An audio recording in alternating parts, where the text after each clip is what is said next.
which you can hear. 100% infill. Huge thing here. This is also on island. I mean, can you even see it 3D printed? Oh no, even play around. It's very nice. So we are in the lab. 40mm tube. Whoa. Be mine. All our different materials. How do you guys like this?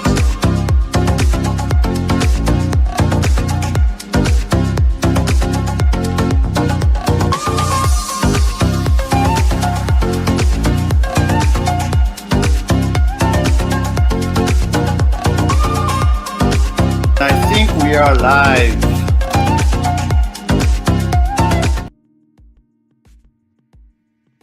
Hello. How is everyone? Sorry, let me finish my cookie. Nightcore. Buddha, Zombie, Little John, Kenneth Singh, how are you? Dystomatic, come out in PLA. Checking in from a concert? Who is playing? Who is playing Come Out in PLA? Well, most likely you cannot hear me then. Jolfin, how are you from YouTube? NSTO, who else do we have? Greeth from Twitch. Printed Vision. And Ian Douglas, how's everyone? Which Ian is the HueForge Ian? I think there is 3 Ian. Well, I don't remember which one is which one, but I know there is one of the Ian that is the one that is not that Ian. Okay, there is a Ian that has printed a dragon for us with sparkle dark blue, and there is a Ian that is doing the HueForge, and there's another Ian, I think, but I don't remember which one is which one. So who is W. Ian Douglas from YouTube, or maybe it's a new one. Hey, Michael Winnington, how are you? Timur, Disturbing. I'll be in and out for a little bit. Got it, Dystomatic. Thanks again for all the testing. For those that don't know, Dystomatic is currently testing. Let me see. I think he sent me a picture. Let me show you. Let me show you the picture. How do I do that? Let me move you here. He literally tests everything. Like, he's super efficient. Let me show you here. Look at this. This is not this. This is all the how do you call that? The disk, you know, to test the transmissivity. The transmissivity? No. Transmission distance. Transmissivity distance or transmission distance, I don't remember, but you know, the light thingy. So that's what he's testing for all our materials. So that's going to be super cool. And then we're going to put it in our database, and then we're going to use our super secret, our transmission distance. Okay, there you go. The transmission distance. So he's testing all the transmission distance for all our different materials. And then we're going to put it in our database, and we're going to use our super secret project to help Steve to connect with his tool. So anyway, it's going to be really really nice.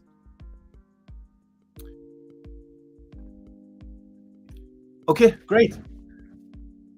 Yes, Zombie. I think it's going to be amazing. It's going to be really amazing. Aaron, how are you? Aaron F. Geared. When is secret project launching? Less than a month. I would say maybe 3 weeks, 2 to 3 weeks, I would say. The first version. Traxman. Who else do we have? Swans. Just Maker. Thank you everyone for joining. I was about to say don't forget to be awesome, but let me give me a second. Let me bring this. Let me bring this here. So today we have 2 topics. Let me start our giveaway first. The first one is more for my work, because I am working. I do have a full-time job as a business manager at Polymaker. So I do have a full-time job, and Noah is here. But if I keep staying awake at this time, that might cause delay. So yeah, so I rip Noah in the chat is the one that is working on our super secret project. So do you confirm less than a month, or it will depend on your sleeping time? Okay, I just started the giveaway, by the way. There you go. So it has started. So don't forget to be awesome. And yeah, so the two topics. The first one is, I'm very confident we can finish it this month. Oh, great. Oh, this month? So you mean in the next 2 weeks? Okay, that would be awesome. But I think, like before mid-July, I think that's also fine, right? That's I think we targeted before summer last time. So, but anyway, yeah, if we can make it even faster, then that's awesome. Zombie just sent a link, but I cannot click because I forgot to open the creator dashboard. Let me just open this creator dashboard. Let me put this here.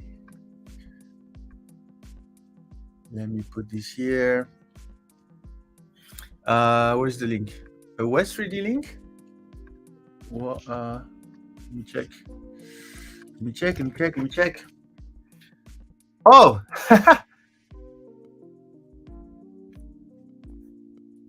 Oh, do you know where these come from? I think my guess is they started receiving the I think they placed an order with our Nero 50% off the half coupon. I think they placed an order, and I wouldn't be surprised that this is actually from that. And are they selling even cheaper than us? Let me check. More filament, Galaxy ABS. Oh, they're selling cheaper than us. Yeah, I think that's from the you just saw that today. Yeah, I think that's from the coupon. I'm not entirely sure, but and they sell, well, if you need some Galaxy ABS nowadays, there is one that is cheaper here. There is $1 cheaper than ours, and I think both of them are cheaper. Anyway, and blah blah blah. Oh, they copy pasted our description. Nice. And then, is this still linked to our Polysmooth? Okay, nice. And then they have the dimension. Nice. Do they have some other? Oh, they have Galaxy ASA. Do they sell cheaper also? $33.99. How much is ours? $34.99. Okay, so they sell all our product a bit cheaper. Sold out, yeah, but obviously maybe the stock won't last as much. ASA with a bit of sparkle, and then description is the same, blah blah. Okay, what else do they have? I guess they're highly focused on custom printer filament, right? So like ABS, ASA.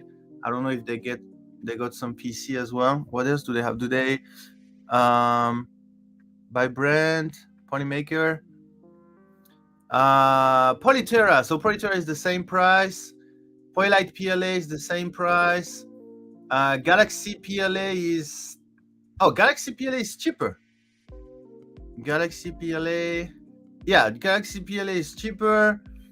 Galaxy ABS cheaper. Galaxy ASA cheaper. Polylight ABS cheaper. ASA and Polylight ABS the same price. Okay.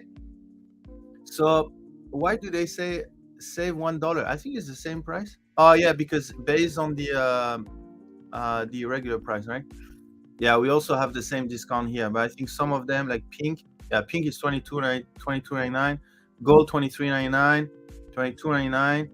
Yeah, so some colors are $1 cheaper. Okay, pretty cool. It's pretty cool that West 3D is starting reselling Polymaker filament, right?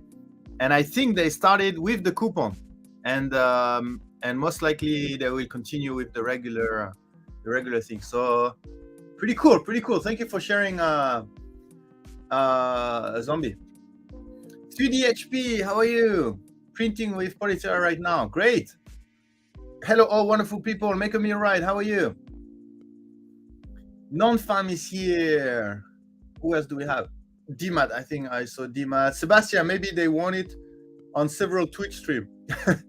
Sebastian, they're not like you. You can literally start a reselling business just with what you want. But I think they took advantage of one of the coupon that I dropped on Nero stream. No, that's not a guarantee for a release this month, though, as might need time for testing and fixes. Yeah, no worries, Noah. Like we discussed, right? There's no rush. I think this tool is really amazing, so we can take our time. Daddy Wazi, how are you? Timor.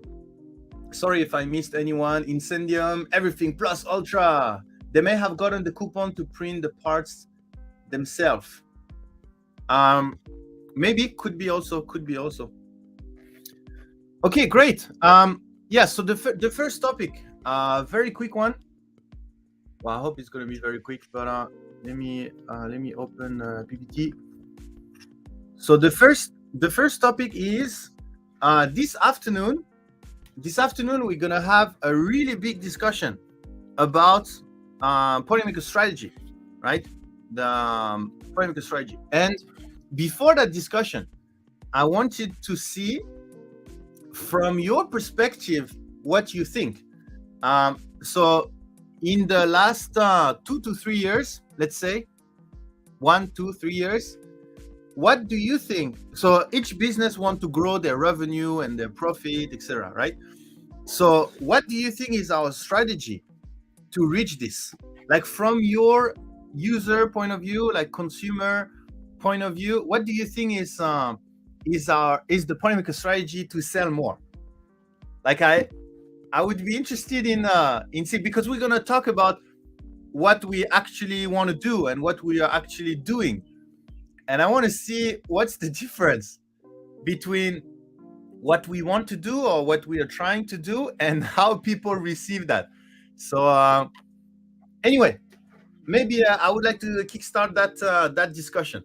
So again, you can put in the chat, what do you think is Polymaker strategy to sell more filament? Basically, the target is, because the strategy is a way to reach a target. So let's say the target is selling more, making more profit and more revenue. And what would be, do you think, the strategy we're trying to do?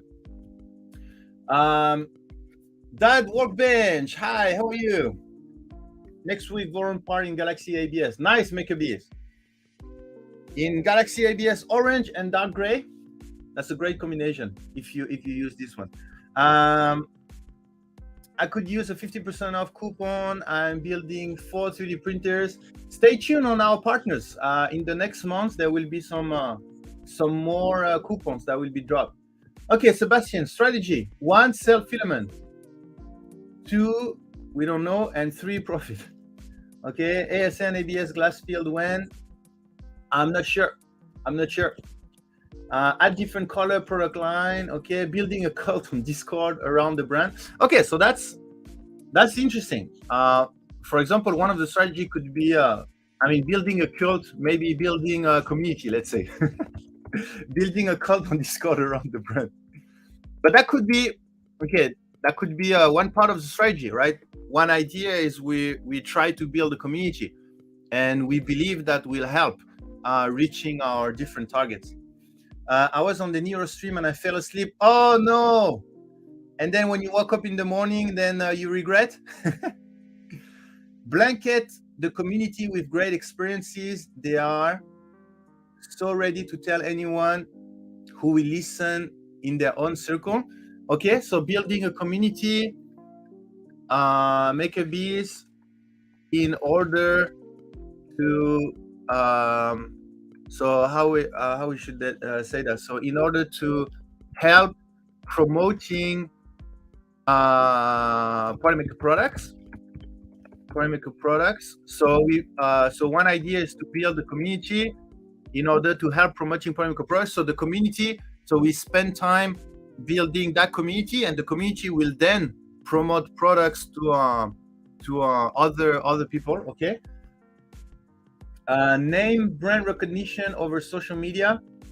Okay, brand recognition / awareness. So one strategy could be we invested a lot in awareness. We invested a lot in making sure people know us, right? Over on social media. So which social media do you feel? Which social media do you feel we have invested time and effort? Is there any of the social media like Twitter, Instagram, TikTok, Facebook, Pinterest, YouTube, any of the social media? Is there any of them that you feel that over the last 1 or 2 years there were a change? Like, yeah, definitely Polymaker strategy is to invest in that social media, or all of them, or you haven't seen much. Zombie, I like Polymaker. Okay. By the way, Zombie, whenever you want to join, just let me know if that topic is interesting for you. Otherwise, maybe the next topic is more interesting, but up to you. That workbench, you good? Great. Colors and different type of filament. Okay, so that could be a strategy. One of the strategies is to grow, to widen. No, how do you say? To enlarge our portfolio. Our portfolio from different type of filament, color or different type of filament. So enlarge our portfolio. Okay, so that's another idea.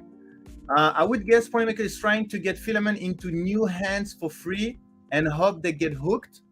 Okay, so that's nice. So that would mean the hypothesis we have is that we really believe in our product so much that we believe that just giving for free means that people will come back. So that's an idea. So the hypothesis, excellent product, just need to give them for free to convert people. Okay, that's an idea. You already sell a lot of type and colors.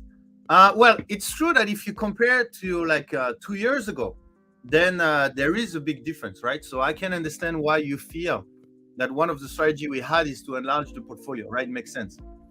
Strategy, born, live, die. Okay. Have a Facebook group would be number one.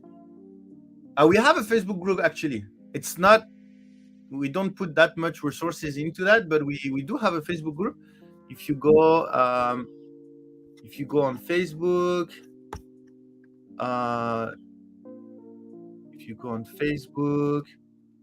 it's loading, and then you type Polymaker.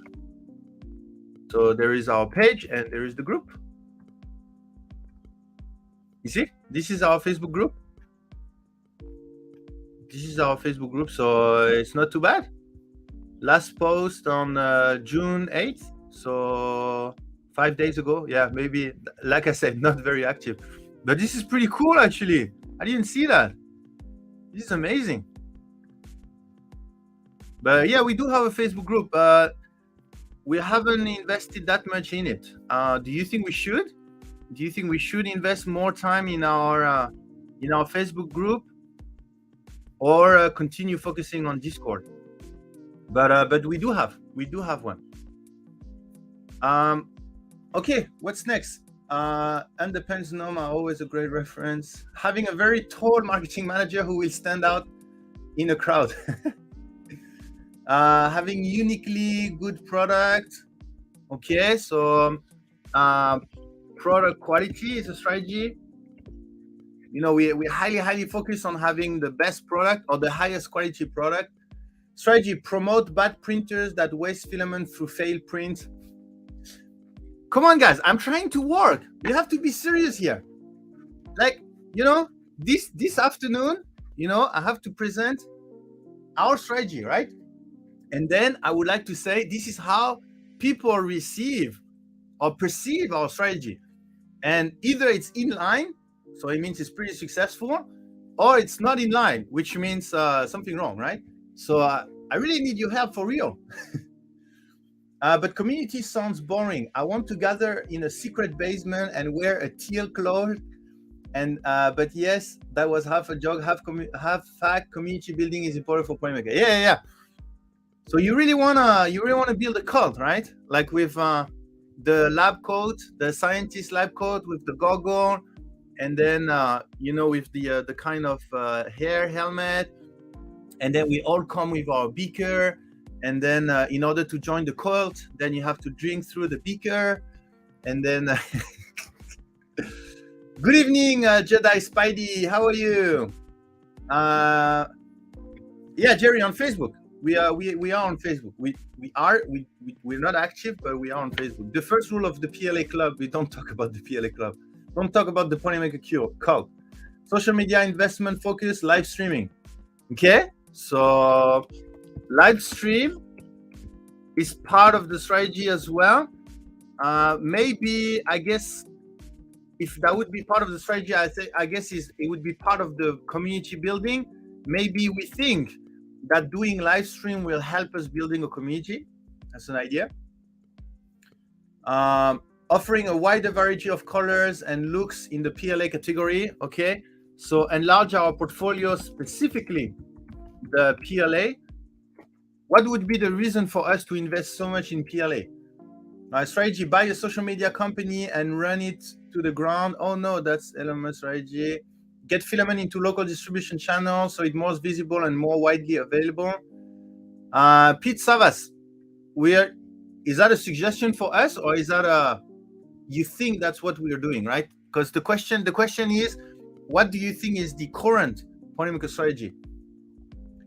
Giving them free filaments so they join the cult. Offer senior citizen discount.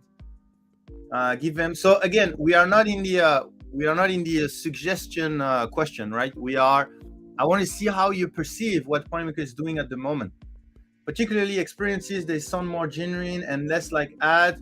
So a community experience that is consistently positive with benefits for participants is very attractive, like giveaway, contest, and good 3D prints after they get the prizes. Yeah, that's true. Maybe that could be the reason why we invest in community, because maybe we think community marketing is stronger and more long-term than a PPC campaign or advertisement. Maybe work with printer manufacturers to include a coupon for free. Again, Pete Savas, I feel like this is more a suggestion rather than what we're doing now, right? But I'm happy to have all of these suggestions as well. Polymaker has quite some fanboys who promote the filament for free. All the filament manufacturers don't have that to this extent, but I guess they wish they did. Yeah, and there is some pros and cons, Sebastian, on this. For example, in my opinion, the more a brand start to have many people talking great about that brand, the more the opposite type of people will be built. I think we had a discussion at some point. I remember in one of the stream, but it's like I don't know how to say, but like Apple, for example, they have a lot of people that talk a lot of great thing about Apple, and the more you have this type of people, the more you have the people that hate Apple, right? And for Polymaker, it's the same, and I start to see that slowly. I mean, not that much, but I can forecast that at some point there will be a counter cult that will be built, right? I think that's just what happened with any companies. If you have too many people, then it has to have a balance in the force. I don't know how to say, but it can never tip on one side. There is always a balance. So if we develop a great community, a lot of people talk well about a brand, then just naturally another part will start to balance. I don't know. Let me know if you disagree with that. Let me know if it is possible to build a great brand that is appreciated by 99% of the people, or that's literally impossible? Like there will always be some type of people that don't like people than like. I mean, I'm not saying don't like or like people that hate, and they promote the hate towards that company, or their disagreement towards that company, because they will always like or don't like, but they just don't care, right? But like and then promote, they really like it, they promote, now this is the best filament, I really like it, they do amazing thing, blah blah blah. And then on the other side, yeah, I hate them, when you really look at the data, they don't have good filament, I have tried, it jammed all my printer, blah blah blah. So a bit of I feel like it's hard to I feel like naturally it's not even possible to do that, to only have one part. You have to have both parts. And this is what it is in my mind. And that's the reason why I rather focus on how to manage that part, even though it's not too big at the moment, but I still have ways to try to manage that part, instead of not caring about that part and just trying to have 99% of the people that promote the brand in a positive way. Sorry, I went on a monologue, and then obviously I got some delay in the chat, so I will just skip. You can copy paste if I miss some. This is all just Nick looking for ways to justify spending so much time on Discord to his bosses.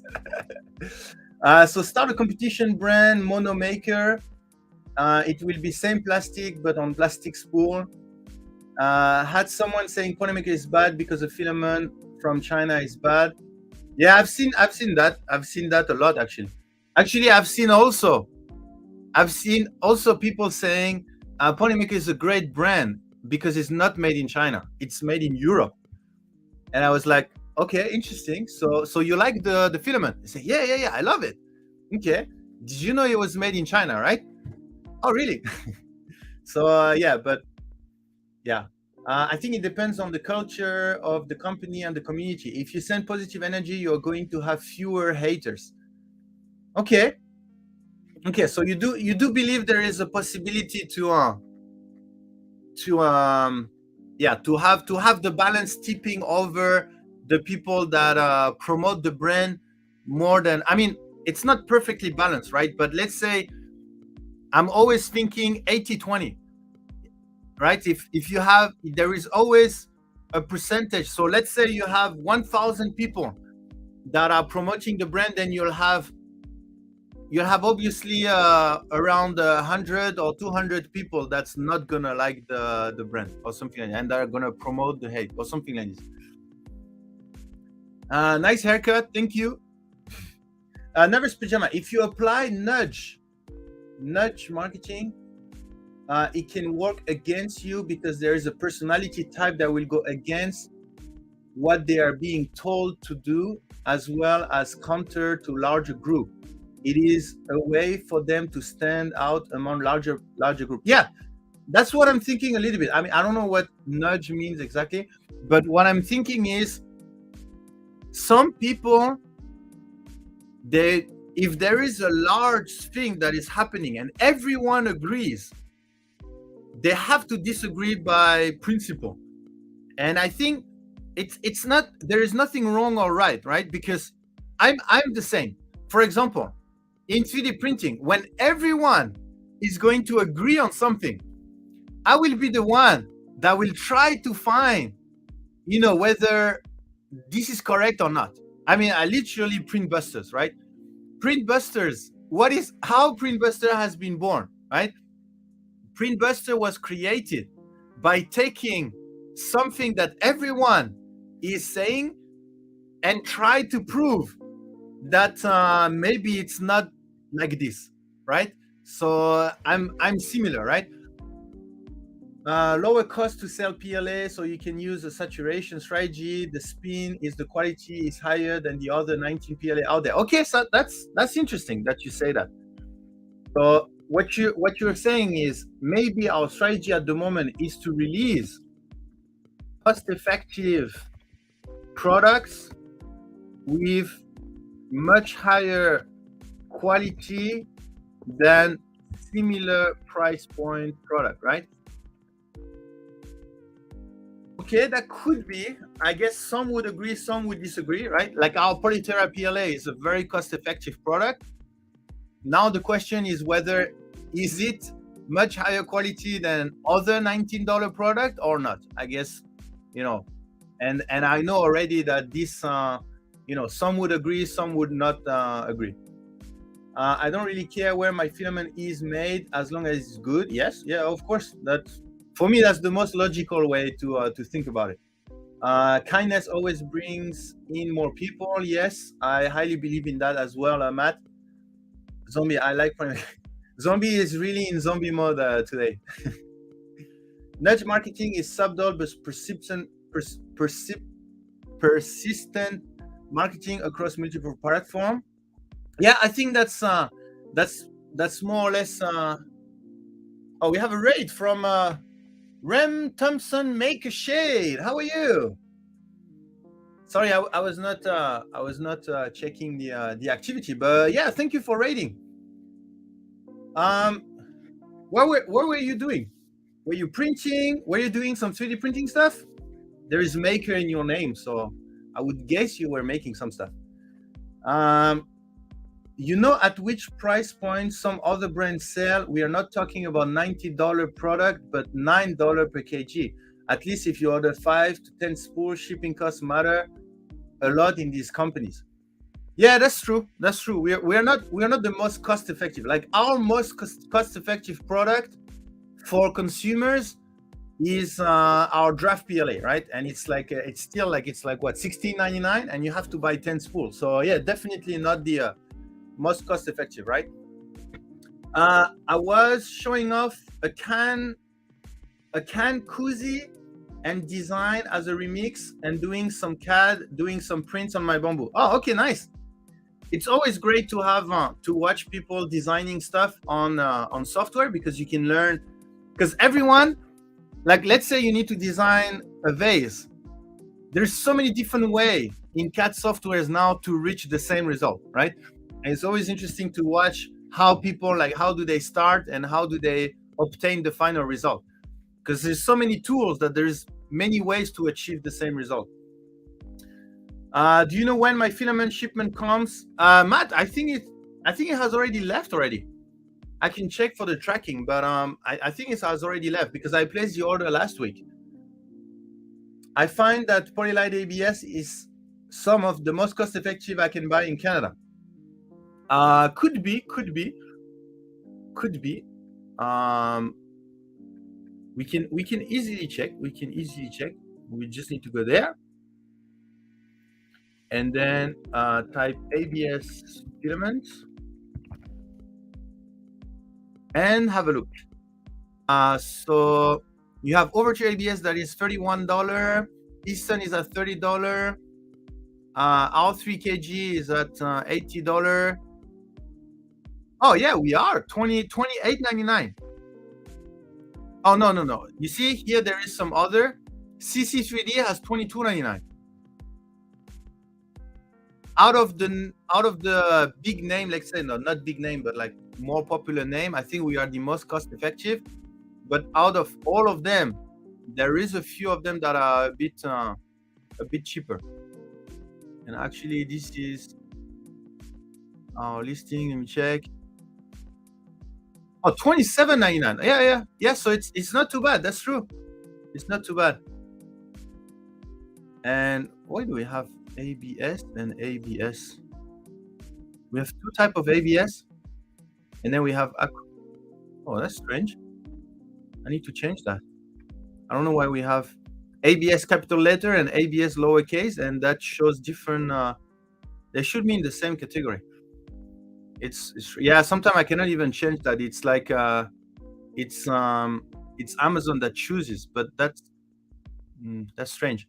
But yeah, that's true. It's not that expensive. If it is cheaper and result in a ton of failure, I avoid it. Yeah, I mean that's like everything, right? Quality price ratio. Inland is fairly inexpensive. Yeah, I think the whole Inland brand, not only ABS. I think the whole Inland brand, their strategy I believe, and I'm asking you what you believe is Polymaker strategy, right? And if Inland ask me what's their strategy, my guess is really, really cost-effective products. That's my guess. Oh, Zombie's ready. Zombie's ready. There you go. And then when Zombie is here, maybe we can talk a little bit more about the second topic. But we can finish this one. Maybe I will ask Zombie directly to give me a speech on what he thinks Polymaker strategy is, because he has joined the Discord pretty early on, and I started the Discord like half a year or a year after I started this new business position. Okay, I send it to you, Zombie. I just asked where was that? Oh, I just read a question, but it disappeared. Hey, Zombie, how are you? Can you hear me well? Yes, I like Polymaker. Zombie mode. So, oh yeah, actually, it's great that you're here, because I also need to watch the time. I need to leave at 2:30. 2:30. We cannot do 3 hours. We can do 2 hours and 30 minutes. Then I have 30 minutes to get to the office. We're gonna have like a 5 hours whole afternoon meeting. It's gonna be amazing. I like this type of meeting. Like, so what time is that? So now it's 9:40. So 11:30. 11:30. Okay. Yeah.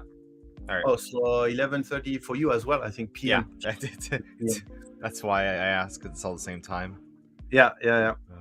So yeah, so we have two topics. The first one is I just wanted to get very quickly what people think. What people think is Polymaker strategy, and then I just recorded a few things. And the next topic is going to be how to build the perfect HueForge filament pack. What would be the least amount of colors, the least amount of spools for the maximum amount of creativity. So I had already some talk with Steve yesterday. He gave some ideas, etc. And I thought I would pick the brain from the community as well. So original Zorno. Okay, so maybe I would just ask you, because you don't need to type. So if you had to explain what is the Polymaker strategy in North America, let's say, to make it easier, over the last 2 years, what do you think it was? Okay. Or what do you think it is? So over the last year, because that's all the only time that I know. Well, my experience so far has been I got invited to the Polymaker Discord. In fact, someone linked the tweet that you made a Discord. That was the first time. Then that's when I probably followed you, because I liked Polymaker before that. I was an avid user. I bought a lot of ABS for all my printer parts, and I started getting some of the PLAs, and just worked really well. Actually, I complained. One of my first experiences that I complained that the red was unphotographable because of how blown out it was. Like your T-shirt now? Yes, yeah, exactly. But like more red and like more blown out. So I liked it previously, and then I saw a Discord. I'm like, oh, that's cool. I like Discord, and thought that'd be fun to hop on. And immediately I noted that something was kind of just different, right? I could tell when I join a server and it's a manufacturer server, and it's kind of like, okay, they post like once in a while, or they don't really interact with the community, or one way or another. The Polymaker Discord was just different, the way that you involve the community and let the community decide a lot of things for you as well. You took their advice and actually implemented it instead of just running with your own stuff.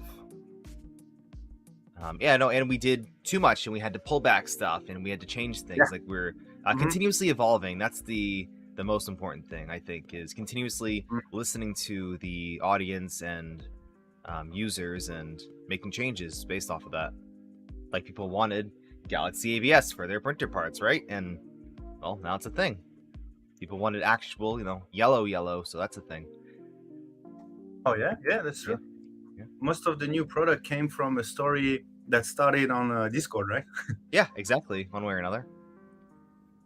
Okay, so you think the biggest guideline of our last 2 year strategy was community development, basically. At least from my standpoint, right? Mhm. The overall community is small. It's tiny compared to the actual amount of customers.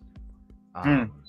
At least that's how I feel. Like we have what? Oh, we just hit 3,000 people on Discord. That's Yeah. nothing. That's really nothing in terms of the overall market. So I'll say that the people in places like Discord or watching the streams are enthusiasts and people that Mhm. are really into the product, so they generally know the most about it and can give the best feedback versus just your average Joe. But I also think it's important to kind of listen to the big audience. So I don't know how to really do that, like how to market to the masses adequately. Mm. But Okay. you've said many times, a lot of the decisions you do aren't based off of the enthusiasts. It's based off of the average person who will go and buy the filament. Like you're going to make a filament that prints with the stock profiles that come with your printer, instead of trying to develop a special filament that you have to do a lot of tweaking with. Just for example. Yeah, and I think a lot of ideas, like we say, come from the community, where we always what Polymaker is bringing during the discussion is, I wouldn't say the business sense, but I would say it's a great idea, and then we just take it and see if it would actually work to be in our portfolio, right? Like I mean, so far it has always worked, because the great thing is that the community, like I said in the live stream, the last live stream, will usually shape where the industry is going to go, right? So if the community right now decide that, oh, this is amazing, blah blah, slowly it will spread to the mainstream, and then the mainstream will say a year from now, oh yeah, that's amazing. Yeah, right? enthusiasts definitely have the first of the they kind of drive what comes next. You're completely right. Like we're just now switching away from V wheels and going to all kinds of enclosed coax wide printers. Right, it's been a thing for a while, but now it's just kind of catching on. Yes, yeah, that's a good example. MakerBees, I went back into my order history. I first bought the Army Red for the color, but didn't at all associate it with Polymaker, the brand. It was just my Army Red matte Terra. The brand awareness came from the LM show, because I heard rambling on YouTube channels he was giving away Filament. From there, I ordered my first roll of Polymaker because it was Polymaker. I was very pleased. There's my other experiences with other brand and switch my stock over since. MakerBees, you know what? Let me screenshot that. That's a beautiful story that I want to show this afternoon. That's a beautiful story. You go. Yeah, because that shows that people, the giveaways, I think, obviously that's a huge, when I think of Polymaker, I think of Polymaker giveaways. I think a lot of people do. But I think the way that it's done is very tasteful, and generally it's an overall positive experience.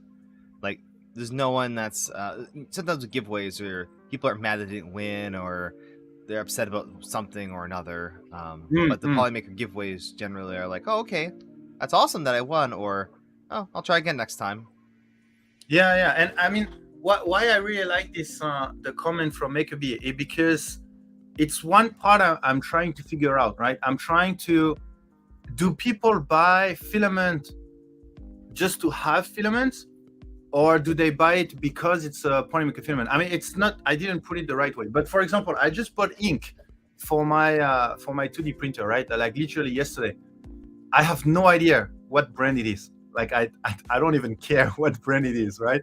I just put it in, it's working, I'm good, and when I will buy again, I won't even look for the brand, because I don't even remember. I will just look again for ink for my HP DeskJet printer, and then I will just take the first one. So that's one way. But what I want to build is, there's a lot of PLA out there. I don't know if it's the right strategy or not, right? But I would like people to look for Polymaker and see if Polymaker has that product, because Polymaker is synonym of, okay, I won't have too much trouble with it. That's kind of the idea. So I like this, whether it's, MakerBiz is buying because it's Polymaker. Now the idea is, what does Polymaker represent? Is it because it's Polymaker, I heard it somewhere, so I feel comfortable because I heard it? Or I buy Polymaker because before I used their PC, their PETG, their TPU, and it all worked well. So now I need PLA, I will just go to the same brand or something like this. But this is very hard to build in a consumable product industry, right? When it's like this. But anyway, that's why I really like that. That's just kind of how I got started. I was looking for an ASA. Imagine this, for a project that I never started or finished. But I was trying to make an outdoor mount, and it was between you and 3DX Tech, and your filament was cheaper. So I bought it. And then when I was looking for more filament, I had that Polymaker kind of already in my name. I like the branding. Honestly, I buy stuff based off of how it looks half the time. So the packaging was nice, the branding was nice. It just seemed kind of good. I had no idea it was a big company. I thought it was actually kind of low end or like mediocre. But then I searched around and I found the PLA Pro, and again, the marketing on that was fantastic. So I was like, okay, I'll buy this. Everyone's talking about PLA Plus, and PLA Pro must be good. So that's why I'm using Polymaker, just because of that. Okay, yeah, that's really nice to hear. I got like 10 spools of ABS and ASA, all kinds of different colors. And then you went crazy. And then it's like, there is a meme that says the image stopped just before an accident, and then it says, and that's this time that blah blah blah. Yeah, and you realize you messed up. Yeah. If you're looking for a talking point that is meeting ready, over the past years, you have taken an iterative marketing strategy that uses direct consumer feedback that allows you to see the sales impact in near real time rather than waiting for the sales report after the fact when it's too late. In short, the time to change your race strategy is not at the end of the race. Never's Pajama, that's another great one. Because and that's not only in our industry, right? In e-commerce in general, rapid feedback, whether it's whatever data you're looking, but rapid feedback is extremely important in e-commerce. Absolutely. Yeah. I do agree with this one. Polymaker prints well, and it's a good price. Plus, there is more than the standard PLA and PTA. Yeah, it's one of the idea that I recorded here from someone that said that he believed one of the strategy was to enlarge our portfolio, right? I mean, I think we kind of doubled our SKU in the last, I think, 1 or 2 years. Jesse PLA leaves a stronger impression than Polymaker filament. Smell-wise, it smells very strong. Yeah. Okay, the Jesse. Okay. I'm willing to pay a few bucks more if I know I'm already in the ecosystem and know what to expect. Little to no tuning. That's part of why I generally stick with Polymaker. Yeah, Sully, that's an interesting part, because talking about ecosystem, right? If you have, if you want to stay, let's say you print with PLA Pro, right? Our PLA Pro. Then, yes, if you want to have some other color, then you will want to stay within PLA Pro so that you don't have to retune, and theoretically from color to color, there is no major change that will make you struggle to retune your printer, right? But when it comes to different line, then there is no, there is no particular ecosystem, right? Or maybe you will want to purchase from the same website because maybe you already have your information, it's easier. So in that perspective, yes, maybe you want to go to the same brand. But from or maybe from a quality point of view, maybe people expect, if they have good experience with PLA Pro and they buy a PTG from the same brand, they may expect that this PTG will work well even if it like theoretically, it doesn't make a lot of sense in a way, right? Because it's completely different, right? One is PLA, one is PTG. But my guess is people think, and I think that's the right way to think, if their PLA Pro is good, it means they have been able to make a product that consumer like. And most likely, if they make a PTG, the same company that make that PTG, they should make a PTG that customer will have good experience with that. Otherwise, they wouldn't have a PTG in their portfolio. Maybe that's how they think. So they will go, all the product, they will go for that brand because they believe that brand only release products that are easy to use or that perform well. So yeah, I think I understand that point, Sully. When I'm looking for something to print with, now there is a Canadian store, Polymaker is now my go-to force. Yeah, Uber Monkey. Now we do have stock in Canada, by the way. I don't know if I announced that on stream, but I tweeted about it. We do have 90% of the portfolio that is available. There is the only major one that we still have difficulties is the PLA Pro. For all the rest, it's there. Even the Gradient Polytera, by the way. Polymaker is nice color option, high quality, consistent, and provides data sheets and suggestion on how to print. Nick, this is, you already started. Nice. Oh, it looks like it's not the full cycle, right? So less than 200 grams. 60 or something. Okay. Nick, I think that's a great point. I had a lot of feedback that people use Polymaker because of the product information.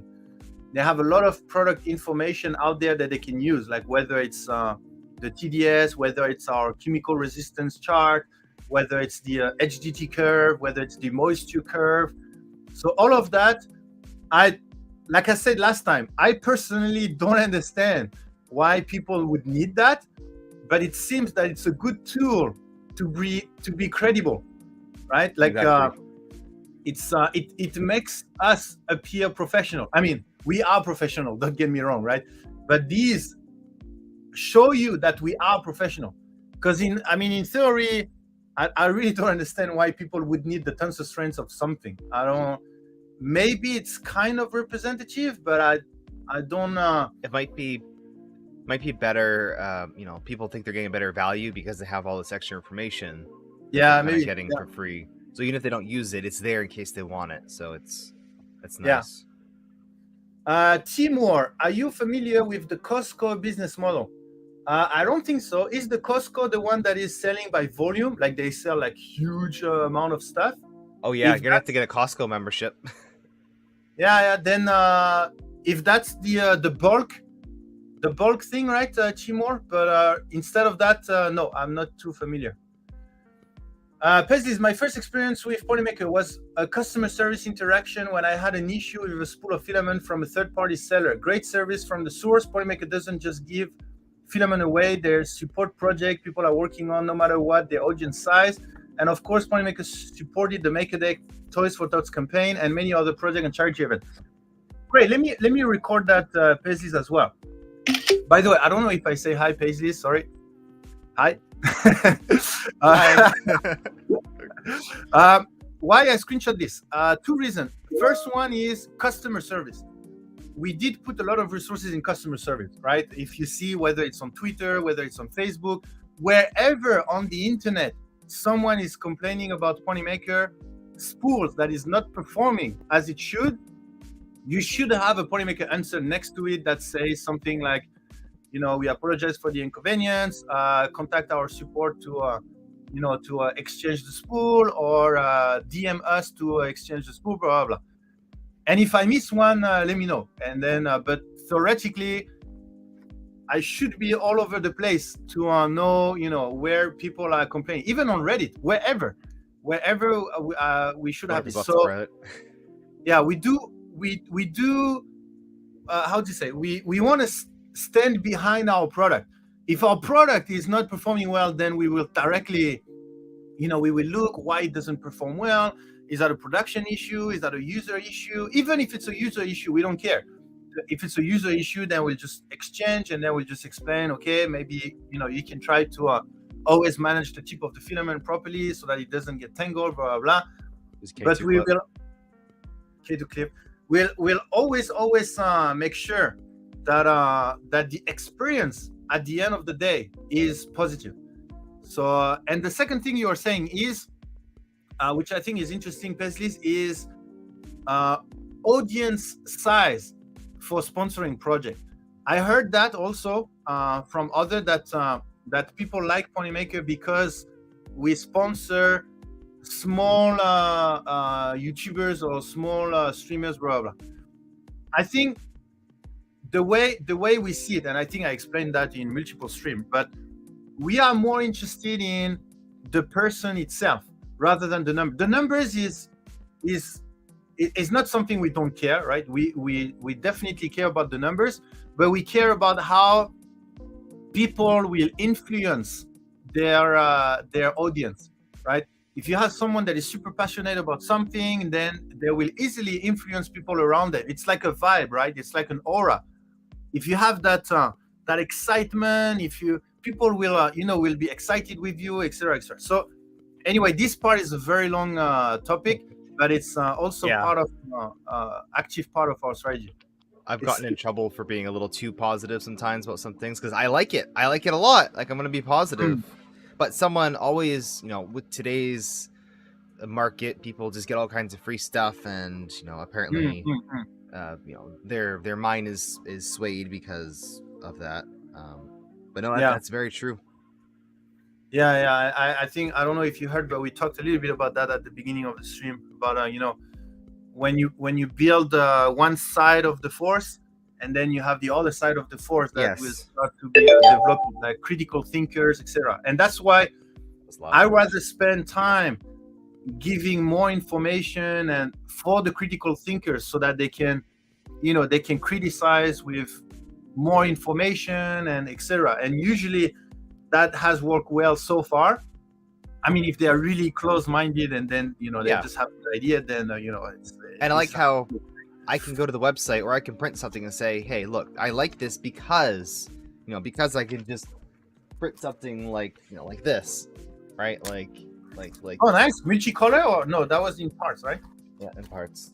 Yeah, my kids actually playing with this a lot, but stuff like this, I could just print it, no problems, and it prints so well. I can share this and say, hey, this is what you can do with the filament, and they're like, oh, okay, that's not bad. Yeah. I started using Polymaker because I wanted to support their Kickstarter. I appreciate them bringing new filament to the market. Yeah. Can you imagine, little John, the journey we went through since the first Kickstarter? That's crazy, right? Like, I mean, we started with like one line, and then with our Polymax PLA, and then trying to show everyone how ductile it is, and it's crazy. Let me John's the reason why Polymaker exists, huh? Yeah. Actually, that's very, very true. All the backers from the first Kickstarter are the reason why we're here. You have made our project come alive. That's what Kickstarter is about, right? You have kickstarted our company. Yeah. Oh, sorry. Everyone say thanks, John. Thanks, John. He's an investor. We have a 3D printing group at my work, and many of the folks are still using Overture and Hashbox because they've been using them forever. I think getting the attention of those folks would be helpful also. Yes, Suli. That's actually one of the parts that is or is not part of our strategy. I don't know, but no, I'm just kidding. But mainstream, it's still a market that is very difficult to reach. You can sponsor whatever project. Reaching the mainstream is a whole strategy on itself, right? Either, yeah, I mean that's gonna go very deep, but yeah, let's not. But yeah, I understand what you mean, Sully. Okay, so this was our second Kickstarter, right? The Polysmooth, blah, blah, blah. And this was, I mean, look at that. Look at our logo. Look at our name, right? For the people that knows, right? That was our very first name without the E, Polymaker. By the way, let me know in the comment if you prefer without or with. Do you think we took the right decision to add the E afterwards, or do you prefer our old? It feels more professional. Yeah. It feels a lot more professional and just kind of finished because you finished the name. Finish. At least it's a complete logo. I mean, look at this. Look at our spool. Look at the K2 clip here. The attempt at the K2 clip. Wow. Look at that. You see that? There's not even a hole on the spool. Oh wow. It's just literally here. It was held on the side. I mean, let's have a look. Wow, so Kevin ripped off the original design. Crazy. This is Xiaofan, our CEO. I don't think you can hear. No audio, no. But interesting to watch. And look at these. This is our VP of Sales. This is my boss. Nice. I love the printer. ABS, PLA. This is Peggy, finance director. So four co-founder, right? This is the first extrusion line. Oh my god! Oh, this is our very first material: Polymax, Polyflex, and Polywood.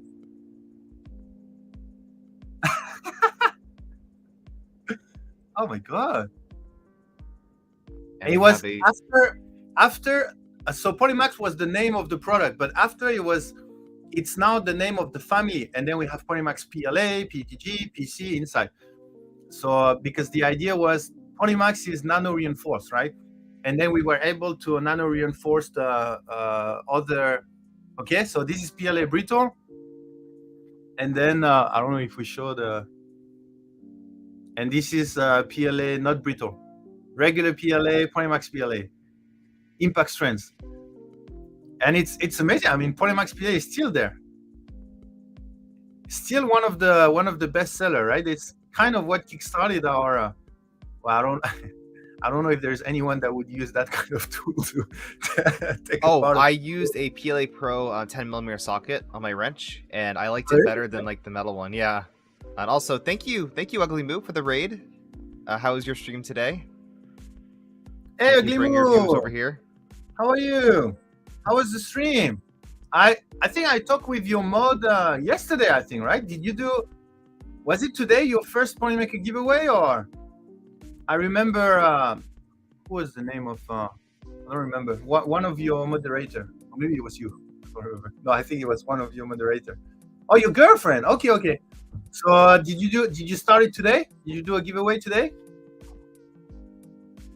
I first used Polymaker when I was looking for a matte pink PLA, but I did not become aware of the Polymaker brand until I was introduced to all of your product via influencer, which were using it in their project. Yeah. I like this thing, right? Because why did you write a message at the same time?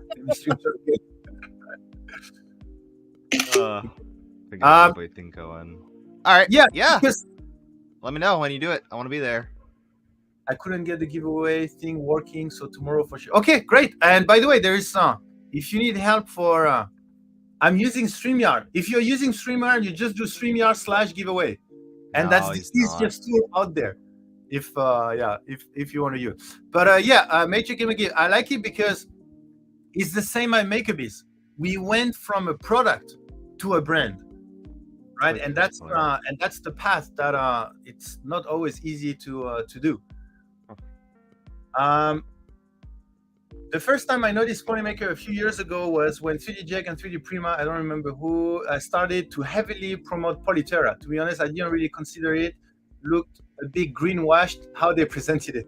You know, Sebastian, greenwashing was a big part of our discussion when we designed the Polyterra PLA marketing, because we want the basic of Polyterra PLA was our first step to sustainability, right? It was our first carbon spool, our first sustainable formula, the first time we do the tree planting with an association, etc. And at the same time, we didn't want people to think it was greenwashing. So we had a lot of discussion. We studied a lot of the green guidelines from the US specifically. The fact that we cannot use biodegradability, the fact that if we use the word compostability, we need to have a report, blah, blah, blah. So we had to do all the reports. But anyway, I'm happy that, it limits the greenwashing feeling from people. I need to change over to that. Yeah, StreamYard is for me is the easiest. Well, I didn't use anything else. I tried OBS. Oh, it is far easier. Yeah. You hit go and you stream. That's it. Yeah, exactly. Your CEO give me a Polysmooth Sprint Teal Toy Caterpillar at the Bay Area Makers Fair before the Kickstarter was fulfilled. It might still be around here somewhere. Oh, nice. That's most likely a Caterpillar that I printed. I say, is that a NT? Yeah, it's an NT Caterpillar. Nice. Then I started using a lot of Polyterra when it first came out because I was in a matte finish at that time. I also like the ecological responsibility of it too. Yeah, and actually Polyterra was one of the products that introduced a lot of people to our brand. Yeah, a lot of people was not aware of our brand and TL Polyterra. Super nice. This is the Plus, but I mean, same energy. Yeah. In fact, cool. is the Plus? I mean, this is going a little deep into it, but as environmentally friendly as the regular, or slightly worse because of the additives? It's slightly worse. It uses a bit more bioplastic compared to the regular Polyterra, so it's still better than regular PLA, much better. Actually. Yeah, I figured. But yeah, did he say NTL Polyterra? Oh, sorry, I didn't get it. I don't know. Okay, so yeah, let's just and then we have the Polyflex that now is becoming a family. So now we have different TPU, 95, 90, 95 HF, etc. And then obviously, so the two biggest innovation, I think, were the Polymax PLA and the Polywood. The TPU, I think the innovation was more towards, at that time there is not a lot of flexible material, right? So the innovation was more to make a flexible material that is printable, basically. That was the idea. So you have, I don't think anyone would. Would anyone print a belt with Polyflex and putting on their printer as a belt? Don't do that. But yeah, you could try. It'll work until it doesn't. Yeah. And then you can see the up printer. Yeah, so this was our marketing for a long time, right? We created Polywood by looking at the macrostructure of natural wood and represent and copy that macrostructure with polymers, and then we ended up having a wood-like materials that doesn't have any wood. Otherwise, it would clog your nozzle. Is it just cheese? You said NTL Polyterra. TL sounds the same as teal in English, so it was a Polymaker fan. Oh, okay, got it. I don't know. For this picture, maybe we forced a little bit the one with wood and the one without wood. Yeah, it's marketing. It can happen. It's marketing. And then this look at those prints. Oh, wow. Beautiful. And then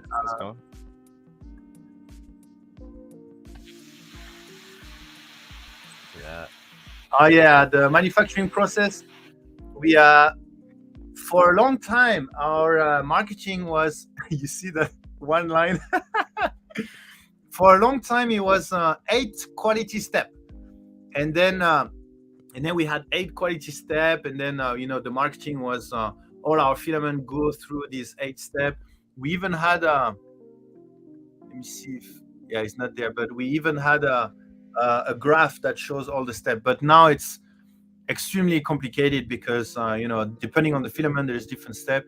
By the way, I don't know if you noticed, but the M of Polymaker is 2 spools that are rolling, so just in case you didn't notice. And the R is the same, it's like the spool. But anyway, a lot of things has changed since. Yeah, I don't like it. But I like our new new logo. Yes. And then Polymax PLA was supposed to be a replacement for ABS, right? It has, it doesn't warp, it doesn't have any smell, and it has the mechanical properties. sometimes can be considered better than ABS, but obviously, the heat resistance was not there. But anyway, yeah, I mean, I'm super. How many? We had 1,000 backers at that time for $100,000. So it was not too bad. I think it was pretty good. Whatever he draw looks like. Oh yeah, I know. Okay, cool. So how about we go to the? Is there any other things that you would like to add here? On the question is, what do you think was Polymaker strategy over the last 2 years, or maybe anything that you would like to share on that? But I will definitely keep that slide for this afternoon. Speaking of marketing, I was wondering what you thought combination TikTok.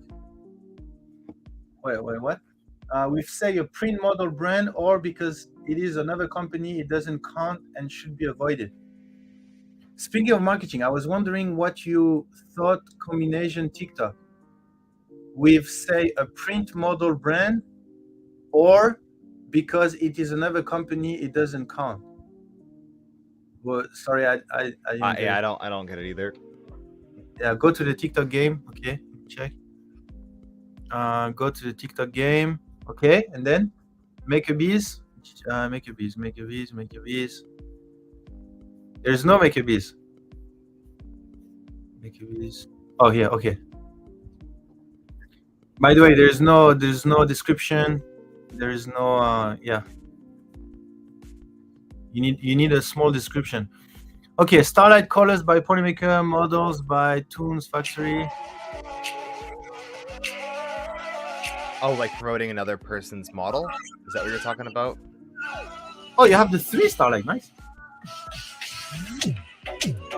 Whoa, nice. I don't think you can hear the music, but I can, yeah. They can? Yeah, because it's on your desktop, I think. Or really? Can you hear the music? I think you can. Oh yeah, the music. Oh, so it's just YouTube that doesn't come through. So you're promoting Toons Factory, but also Polymaker. I think that's fine. I mean, that's you have to share where you got your models, right? Yeah. I'd be more annoyed if you didn't share where you got the models. I hate that people post these awesome models online and then they don't share where it comes from. Yeah, if it's regarding because you have another brand on there, absolutely no problem. Actually, it's in the requirement. Yeah. In the requirement, short description including product color used and model, design, and name if a specific model is used. No links. TikTok do not accept link. You can put the link in the pinned comment. Toons Factory is a Patreon, I think. Yeah, it doesn't matter. It's a model from Toons Factory that was printed with our materials. It's totally fine. For me, except if there's anyone that thinks otherwise. What would be the arguments that is... by the way, I like the video. I think it's a very TikTok-like video. What if designers or modelers posted their own models? Is that fine? Yeah. Why would I guess... that's a good idea. I mean, that would be a good way to kind of branch out if you're looking to do that. Get different people who make models that are already making videos for places like TikTok to make a video. I think that'd be kind of a cool idea. Yeah. It's as long as the video is not on TikTok already. Yeah. I hope so. I posted my own model for the vase mod contest. Yeah, it's totally fine. Fine. Yes, you can promote your own models if you want on our TikTok. As long as it's printed with. The only thing it has to be printed with our material. That's the only thing. You cannot post something that is printed with Eason and then we just put that. It's not that I don't want, but it's just don't make sense to put it on our TikTok. You're like, hey, look at this Eason gold. How cool it is. Well, I mean, it could make sense, but it needs to have the text in the description. Video does not matter. Yeah. Okay. Anyway, I always put the and we may or may not increase the rate at which we post because I don't know. Depending, it seems that people are still happy with the game and they still post because right now you see if you post, it will be posted in He will post it in 1, 2, 3, 4, 5, 6, 7, 8, 9, 10. Oh, I didn't check this one. 10, 11, 12, 13. So in 2 weeks. So maybe we'll have to increase a little bit the rate at which we post, but I will talk with Medic. Hey, Boana, how are you? You like Hey, the how's it contest, right? So people just post a TikTok video, and they can post one video per day, and then depending on the number of views on because they just post on the Discord, then we will download and post it on TikTok on our official account, and depending on the number of views, then they get coupons. I think we already distributed $100 coupon, $150 coupon, and I think soon there is a video that did much more that is gonna get a $200 or $300 coupon. That's crazy. So it's a nice way to get your filament. Okay, Uber Monkey, see you later. We can adjust the rate for now, no problem. Yeah, Distor Medic, let's see if it continues like this. People posting, then we'll just increase the rate. Because my worry is like maybe it's a little bit of a hype, so people post a lot, but then we will quickly reach that, and then we don't have anything to post anymore.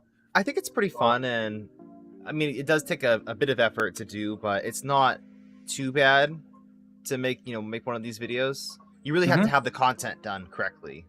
Yeah, that's the biggest thing, is the backing, what you're actually making a video on. Can I keep my spot for the one that was declined or replace the video? Up to you. I mean, usually I suggest to just delete if it was refused, like your censorship video here. You just delete it and you post again your new video. Or if it's completely different, you can leave it. Then people can have an idea of what is refused. So you can an IK3D model. Sorry?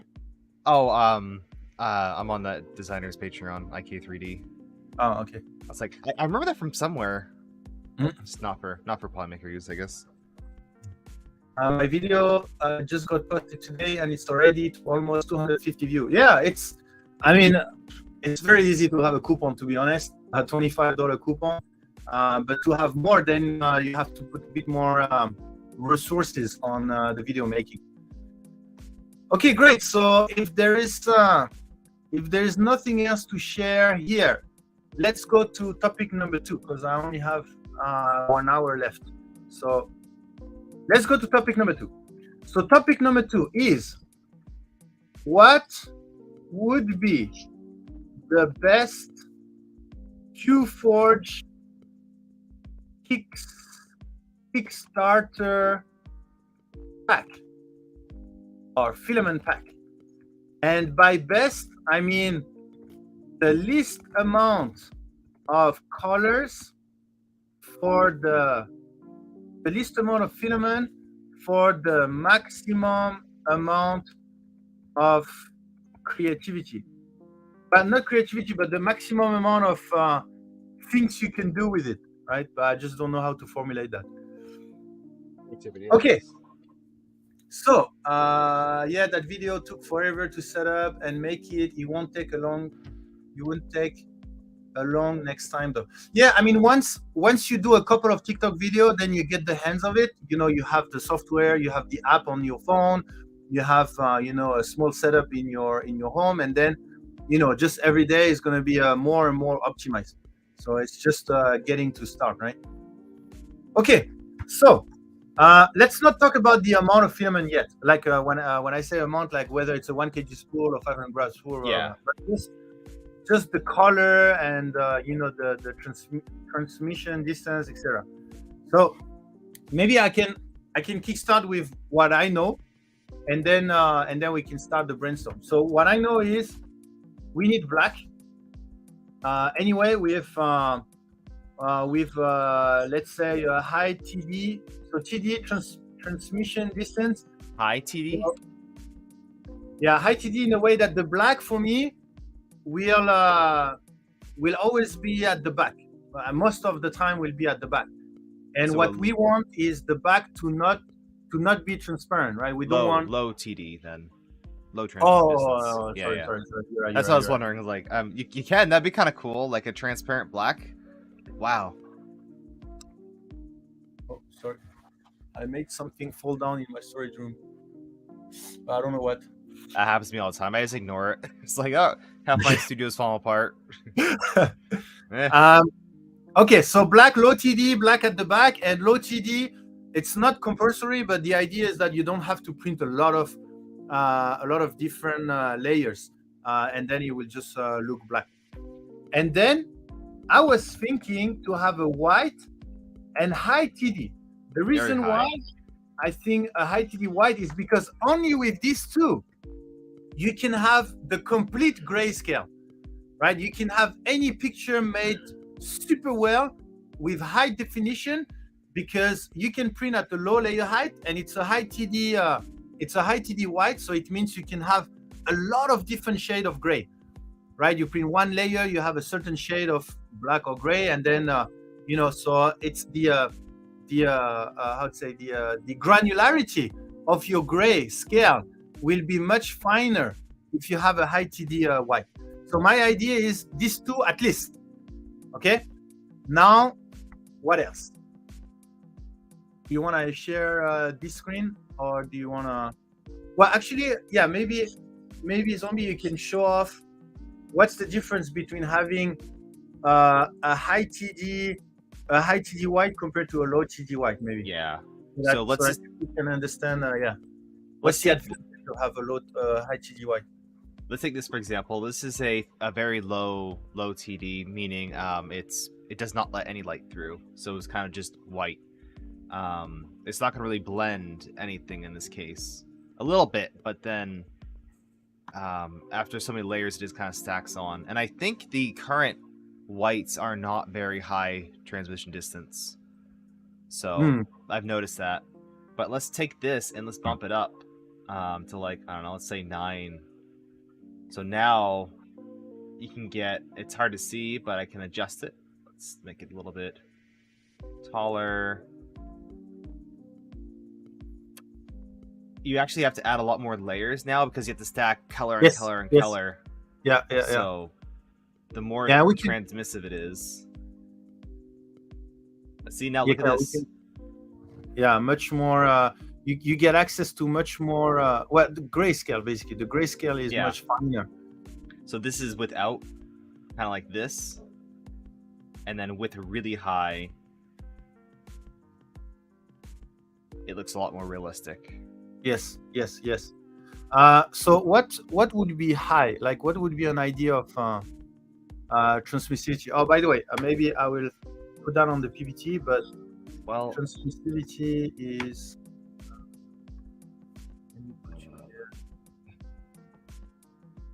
Take the hummingbird, because this is one I kind of, the results I was getting didn't quite match up with what I was expecting in one way or another. So that was fun to kind of play around with. But the yellow was extremely transmissive. And all the prints I've done, I'm just kind of guessing with this stuff, but and I don't have the colors exactly dialed in, but this is kind of that picture where it's just green. So it's kind of interesting the way that some of these colors interact with the bottom layers. What would be? Let me put back the PPT. What would be the rest of the color you would put in the pack? Because I mean, obviously the first thing that comes to my mind, right, is CMYK, right? But are we in the same idea here? Is the CMYK really, what will allow you to have the widest range of color by combining them?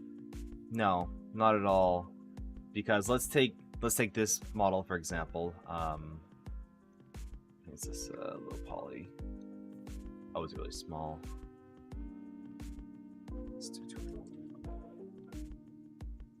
There we go. Yeah, so let's take this one for example. The colors that you include are going to be whatever colors you're gonna see. Unless they're extremely highly transmissive. I don't know, actually. That's a good question, because like, what if I made this pink, everything really, really transmissive? Everything kind of gets darker, and I'd have to print them to see what they would look like from. But let's try something. If I take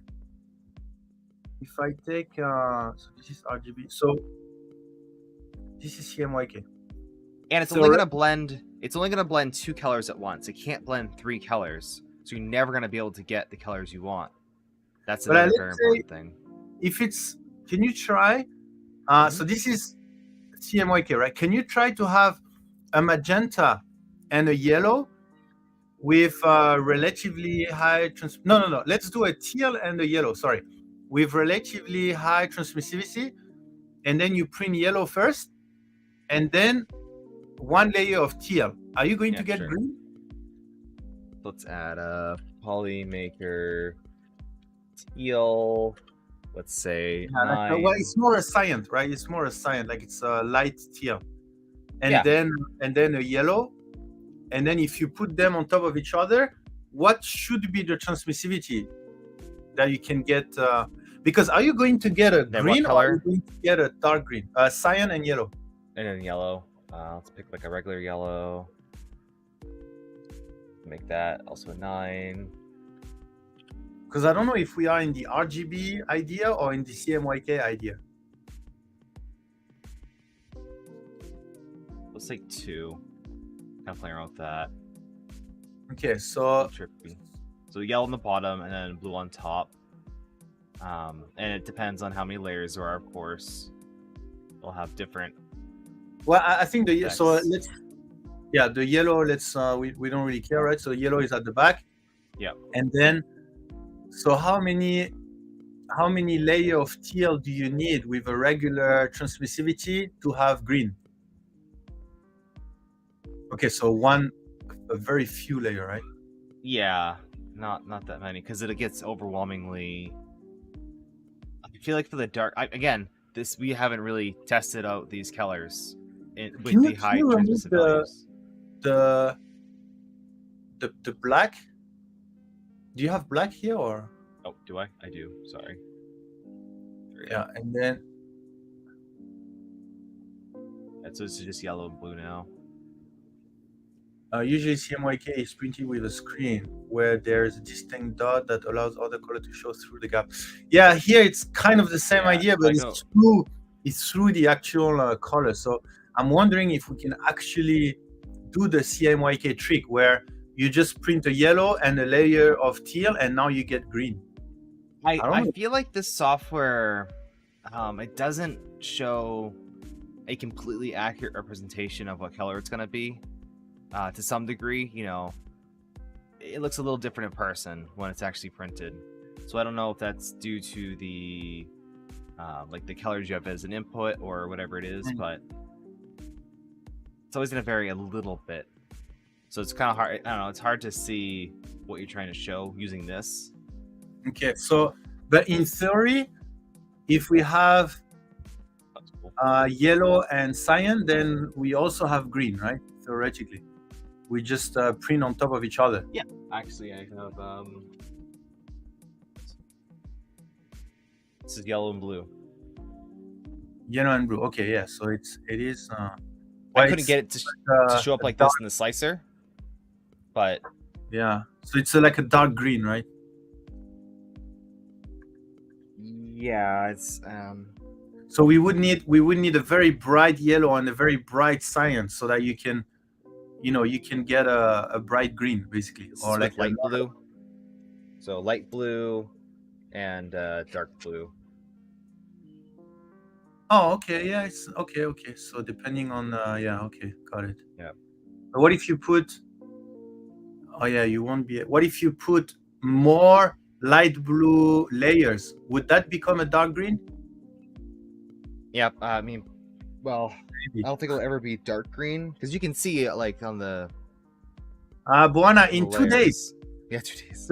Theoretically, in 2 days, Buana, it will be released. Yeah, you'll never see that as dark They can only get so dark. Jeno, thank you for the raid. Big Jano, thank you for the raid. We're talking about filament painting, of course. Yeah. Sorry if you go from stream to stream and you only see filament painting. It's awesome. Yeah. So get used to don't get used to the software, but we have Hot Makes just did an episode on HueForge. Go watch that. Z and Z has an episode over on Maker Deck. We have multiple episodes. It's everywhere already. This is just the beta. So we're trying to so thank you Color theory. Big Jano for joining. We are trying to design the best filament pack to for filament painting, basically. So the best down to color. Yeah, meaning the best, meaning the least amount of color for the maximum amount of colors, if that makes sense. Yeah. The least amount of colors for the maximum amount of colors. What if you had CMY in a high TD and RGB plus black in a low TD? Oh, that's a good idea. Because then, it's a good idea. Because then, let me think. Why is that a good idea? Why am I saying it's a good idea? So you can have infinite layers, infinite stacking, and depending on where you stack stuff, that's what effect it has. But since the software currently goes by shades, it does not go by color. Kind of does some weird things. So that could totally work. I mean, trying to think of how to apply that, but because let's say if you have, I mean, if you look at the CMYK here, right? You could theoretically, let me check. If I keep that CMYK and if I'm printing stuff, okay, so let's say I'm printing, let's say I want to print this. I want to print this, right? This CMYK stuff. That's literally all the colors, right? But theoretically, yeah. Send me a picture of I can find a picture. So my first layer would be yellow. Okay, so let me try to Zombie is going to try in real, but let me try to do the theory first. So I'm doing the yellow here, right? And then on top I would print, so I would leave a little bit of yellow. So this is my yellow, right? This is this part. And then I want to have my red. Okay, so if I want my red, then theoretically I need to put a layer of, this is where, okay, this is where it doesn't work. Because here I will have to have magenta, right? So I will have magenta here. But the problem is I have to print magenta for the whole layer because I will want to print on top. And that's where it becomes complicated, because now from there I have my result here is yellow. My result is yellow and let's say red. Okay, so I have red. And then let's say here I print more magenta, right? To not have the yellow through. Okay, so I will end up with magenta. But the problem is, you see, I cannot get, so basically I can get different shade of magenta, right? So I will have, let's say here I will have the real, let's say the real magenta, and here I will have let's say something between magenta and red, right? So if I go there, between magenta and red should be somewhere there. Okay, so I will have, at the end I would have this, but I cannot have blue or green or even the teal, right? Oh, no, actually I can have teal. Oh no, I can't. No. What am I saying? Actually, if I print enough of the magenta, sorry, I'm thinking at the same time. If I print enough of the magenta, then let's say now it's magenta, and then I print. Sorry, I'm not looking at the chat. I'm pretty sure you guys are telling me exactly what I should do, but let me try to figure out. John, for this software, it is by layer swap. I believe mostly because that's the easiest way of calculating it, and it's the easiest replicatable. Like, of course, you could paint this in a slicer and do all kinds of fancy things, but the fact that it's accessible because you're doing it by layer. Yeah, he said it would be much more complicated to include color change within the same layer. Oh, totally. So, yeah, like Glendon. So I would have this, and then I would have here. I would have the mix. Here I would have blue then. So I can theoretically make it. So I would have blue here, and then if I put enough of the oh my god, look at that! And then if I put enough of this, I mean it's gonna be a thick print, right? But it's just in the theory, right? Just in the theory, and then I put enough of the teal layer here, and then I would have teal, and that's the trick. Then you go back to yellow, and then if you put the yellow on top of the teal there, let me do this. Let me do this. Maybe I'm doing something totally wrong, but I don't think so. And then so I put one yellow, and the yellow plus this, so it gives me green, right? And then here would be green. Sorry, I almost finished, and then I checked the chat. I almost finished, and then this should be green. And then I have literally yellow, red, magenta, blue, cyan, and green. So I have everything, and I don't even need to make it that big, right? Well, not mess up what I just did. Okay, and then it will be green. So theoretically, you can do this one. Okay, so now let's go to the software with Zombie and see if practically we can do it. Yeah, I was trying to clean up the image a little bit. Ooh, almost there. So yeah, can you try it this way? Like yellow, and then magenta, and then cyan, and then yellow. That's not gonna work because of how the software works. Because it does it by shade, by intensity, not by color. Turtle Crawler, does printing yellow over cyan have the same effect as when you mix inks though? It doesn't have. Well, I think so. If it's transmissive enough, you're looking through. Enough. Yeah. If it's transmissive enough, then it's like having a translucent cyan, a translucent yellow, and you put them together, then it's going to be green.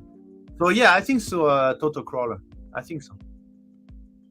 Okay, so why?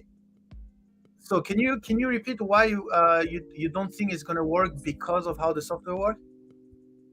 Because the software.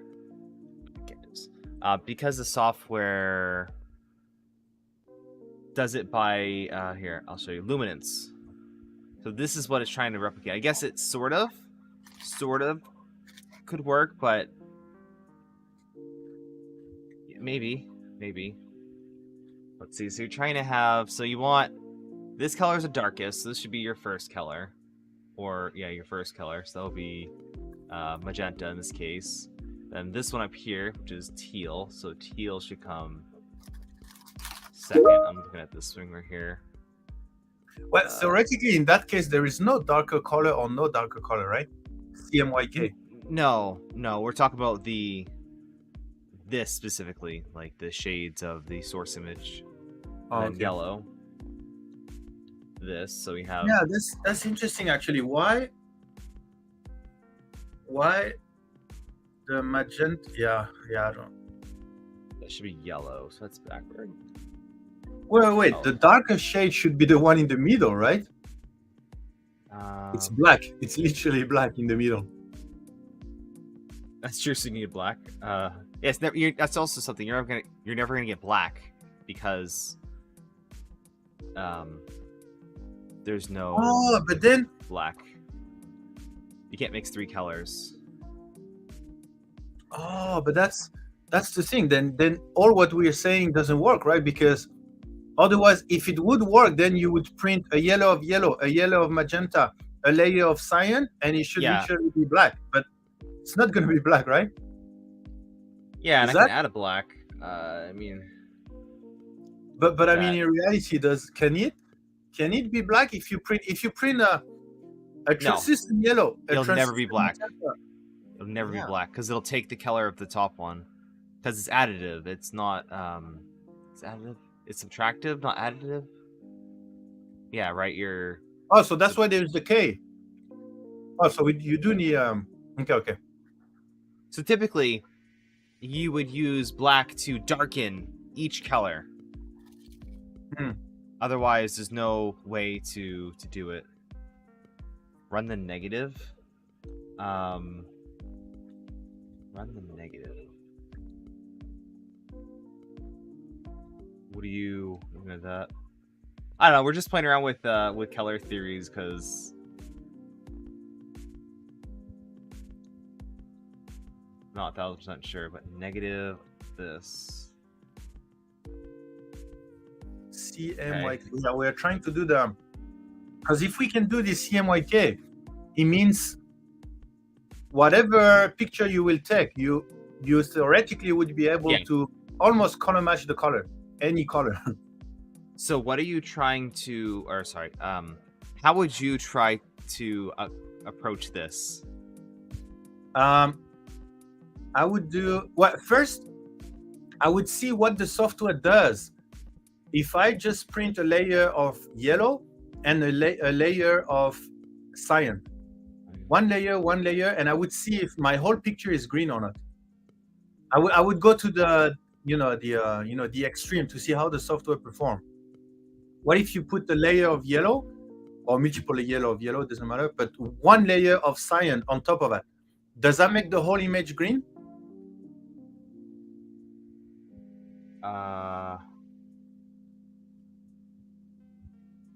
You mean like yeah, I think currently it does. Can you? So what color? Like a layer of yellow. The base layer is yellow, so you don't have anything else. You can remove whatever you have at the moment. Just put yellow and cyan. Yellow and black. Yellow and cyan. On cyan. Okay. Yeah, and one layer of cyan on top of the yellow. So cyan, yellow, cyan. A yellow and then no. Yellow and then cyan, and then that's it. Oh, just yellow and cyan. Okay. Yeah, just yellow and then cyan. Okay, so here already I don't understand. I don't understand why the whole picture. Oh, because of the luminance stuff. No, like. Okay, so you get the green. Oh, but the green is on the wrong side. Yeah, so I think. Okay, so that's what you just said, right? You just said it doesn't care about the color, basically. It cares about. No, this is the source image. Oh, okay. So you have the darker on the bottom. In this case, yellow is darker. Yeah. So in theory, you can, but the software is not going to help you to do it. Yes. Yeah. In theory, I mean, that's why I saw this and like, oh my god, with MMU you could do some absolutely crazy things. No. I mean, even without the MMU, right? In theory, like this. Oh, right? If it was color aware, yeah. Yeah, if it was color aware, like you said, then you should be able to do this pretty easily, right? But right now it's doing something different, which I guess is working better for what's it intended for. But 20. Just how like can we really force it? You need somewhat transmissive. Oh yeah. Yeah, so this is forcing it to a lot of like very, very transmissive. You can see it starting to get green. But backing it down. 10, 11. My college degree in graphic design and color theory is screaming at me, but I cannot type that fast. Need a print buster to cover the subject, then compare the software and test it. Yeah, because that's. I understand your feeling. You know, when there's a lot of things to share or debate about, discuss about, but you can only type. Then that's why for the print busters, when we restart this, I mean, that's pretty much it. But we need to have a way to maybe we need to move the print buster to I don't know, to a stage on Discord so that people Yeah. can take the mic and explain. But Maybe. oh, thank you so much, Mark H. I was completely forgetting the time, but You're yeah, getting there. half an hour, You're half still an hour. Okay. Okay. So, I mean, this is, yeah, exactly. What you have now is something that I didn't even know that we could do. I thought we could only do certain shade of a color or something like this, but now you have many different color on the same picture. Do you remember the Yeah. cat with the green eyes?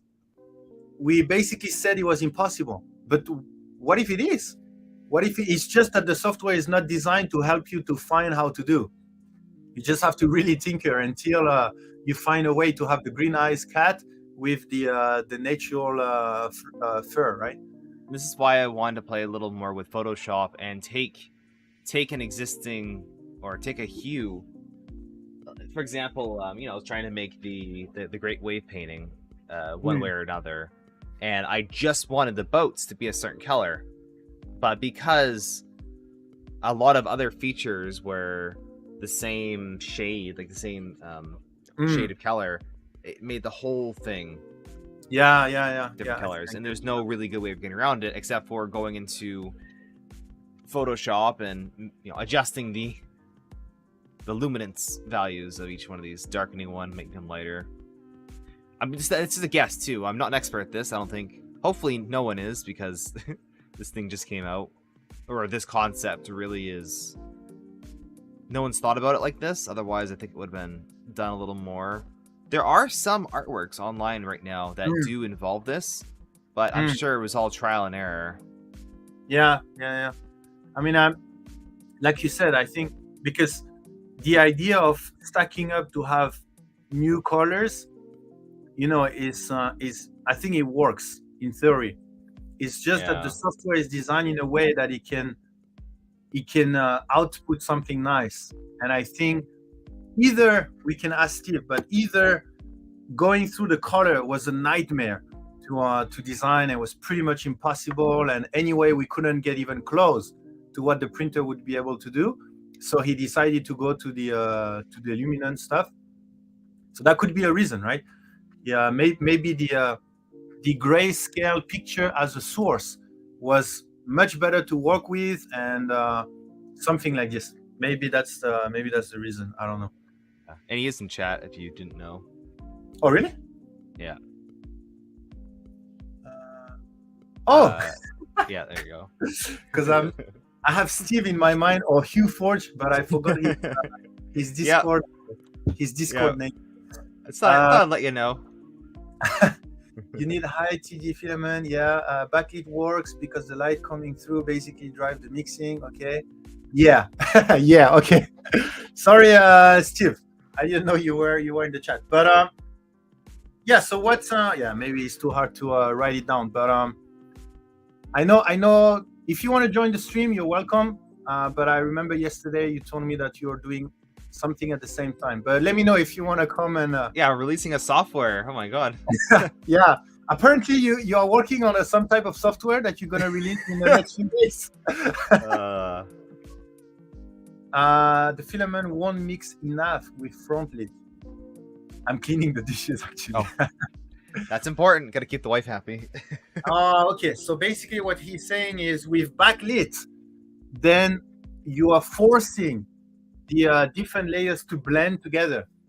So this idea would work better with backlit. And what he's saying is, front lit, it doesn't mix enough. So you would need like highly transparent filament or something like this. But okay, got it. Nathan, I'm printing a 4 kg bean container using a 5 kg spool of Twilight PLA, I assume right now. 1.3 kilometers of PLA are being consumed. 1.3 kilometers to print a bean? A bean container? Okay. Are you going to put a robot inside, or is that a container for the robot? I assume, because your name is Nathan is building robots. Highly transmissive filament is needed. Okay. So, with that in mind, I guess. Oh, that's pretty cool actually. Now you have the blue sky and. Oh, but yeah, okay. So now I see the issue because you want to have a blue sky, but in order to have the blue sky, now the you have the blue things on your boat, right? Like Yeah. So, what's the source image for this? So the lighting, this blue is actually pretty dark. So this is why this is able to work. Luminance. So like this is a bit darker than even this right here. So the way that I'm guessing the software works is from the bottom to the top, you're just applying it over the brightness. So for x value brightness in the image, you apply this color and then this color and this color and this color, all the way down. Steve just said color aware is on the roadmap. Yes. Ooh, that's amazing. That'd be pretty cool. I think that's the HueForge level 2 already. Next level for HueForge. Yeah. So I can add enough layers and get this so the blue only really affects the sky and then not this image. But something like the Great Wave where I just showed you, it's hard. It's hard. And this is why just because you have the software does not mean you're going to be able to make an image like this just magically work. You'll have to have a good source image that works. There is a color aware luminance factor, but it's super alpha. Okay. Yeah. But I'm pretty sure Steve went down the rabbit hole of all the color theory. I'm sure. But what colors? That's the question, and we don't have too much more time, so why don't we focus on what colors you should include? Number one. Okay, so let's go back. Let's go back there, and then but then it's harder. I really need to pick the brain of the people that have used the actual software and has printed HueForge print, because there is no theory behind, or at least it's a bit hard. So there's gonna be, I think, 3 main styles that I could think of. So number one is black and white, which you can achieve fairly not easily, but fairly easily. So black and white images, and then there's different types of grayscale, like grayish tones. Was it sepia? So if I take, are you talking about the filament pack? You want to put gray in the filament pack? Maybe not gray, because maybe gray, but because if there is black, if there is a low TD black and a high TD white, that should cover all the gray, right? Yeah, for like grayscale. For grayscale. Yeah.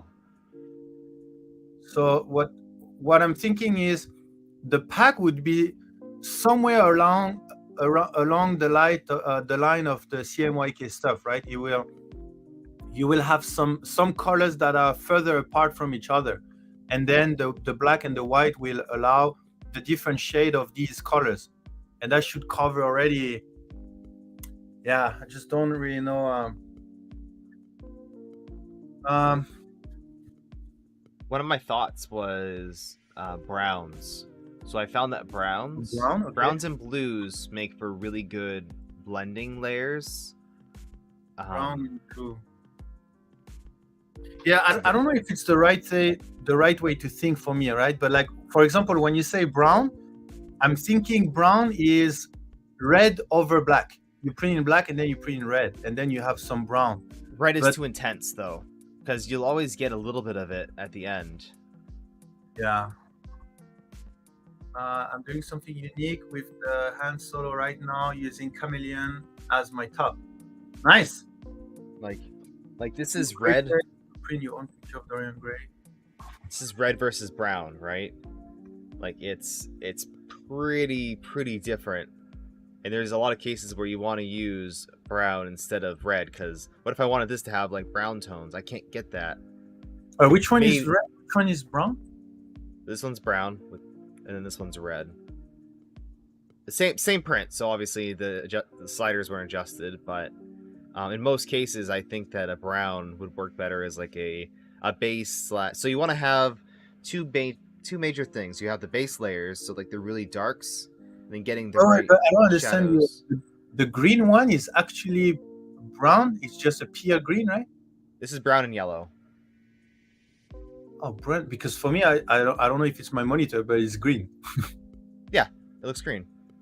Your Oh, yellow is like super transparent. It's so hard to actually print the yellow. Oh, okay, got it. Yeah. Oh, So nice. that on top of a dark color makes it green.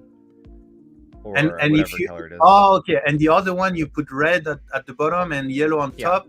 It didn't come out. It came out orange, basically. Okay, got it. Yeah. Oh, So depending on the models, I find that this combo works a little bit better for whatever you're trying to make. this is the hard part. It's complicated because even how ones like these are more like natural tones and natural colors. I was trying to figure out what would work good. So this is army brown and white with, I think, a blue is the background, not even black, just blue. Is there any black in here?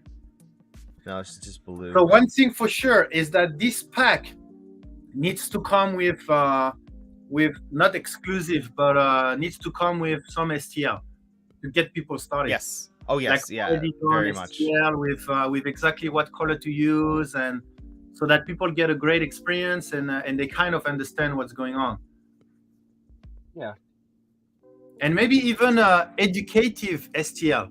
For example, a grayscale, just STL, so that they take the print and they say, oh, okay, so the more layer of white and then the more, So yeah, I think that's educative STL as well would be. That's something that I wanted to work on. I haven't had much time, but just make a light stair stepped up to black and then just print it to see what your colors are like, because you can easily see what what blends, what doesn't. So like this one right here, this color palette works pretty well. So again, blues blend really nice with whites, and dark blues blend really well with black. I found. There's a lot more discussion activity on the Twitch. Yeah, for the people on YouTube, if you're wondering where we are, where we are reading, chat. Yeah, where we are reading all the chat is on Twitch. We have 94 people watching, and most likely most of them are on Twitch. So that's the CNC. I refuse Twitch, not my scene, and it's hard enough to keep out distraction without adding Twitch to the mix. I mean, you are very welcome to stay on YouTube, of course, right? Yeah. I'm just, for people that are confused where I'm reading the comments, I'm reading them from Twitch. We're just using StreamYard, so the experience is the same on both platforms. Yeah. What to do? Do we need testing? Like, do we need to take our CMYK and do a black with different layers of the CMYK, a different print, and see how it does, and see if that's a good idea, or like, yeah, I don't even know what to test actually that would help us to define the pack. Yeah, that's the issue, right? So what are you actually going to use this software for? There's many different applications, and currently, since it is not color aware, it's a little more difficult. Some images like this, you'll get really lucky where it just kind of works, but other things you just can't get it right. So I find it's like 50-50, right? Either your source image is perfect for what you want, or you have to kind of get creative with the coloring and make it look good. Yeah. These types of images I think would work pretty good. So different shades of brown, that gets you the maybe like a yellow too, like a really transmissive orangish yellow. Visiting from Twitch, where all the cool kids are. It's definitely not just a plug and play thing, for sure. Well, what is plug and play is the fact that you drop an image, and then it will already do all the calculation and create the STL. Yeah. What's not plug and play is that STL might not be what you want. So right. Yeah, I think I understand what you mean, Medic. Um, you might want to talk to someone who mixes gels for theater lighting. I feel like it would be most similar color mixing situation. I'm not sure because there's two things that need to be considered, Griff. Number one, indeed, how layers of plastic stacking together perform. That's one. Number two, which is the part that we blocked, is how the software works. How does it actually take the color and how does it do the calculation? And that's the part that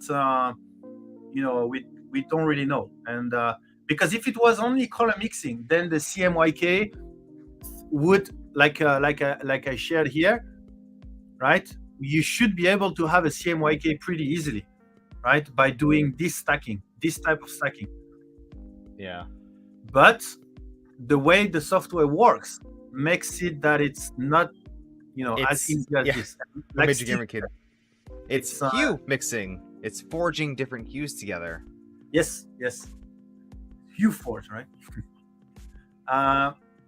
The color theory is simple. The printing is more complex due to the software limitation. Yeah. And I mean, Steve said it, right? Color awareness for the software is coming, right?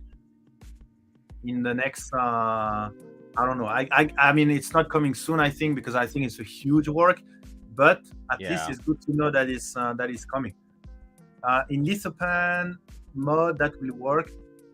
Yeah, maybe, and that's the reason why there is actually the CMYK lithopan are using MMUs, right? They're on the same the same layers, right? Or are they not? I've not printed any of them. Tactile 3D. Sure. Well, we have the expert here, so we can ask. Tactile 3D, the CMYK lithopan, are they using MMUs or it's also color swap?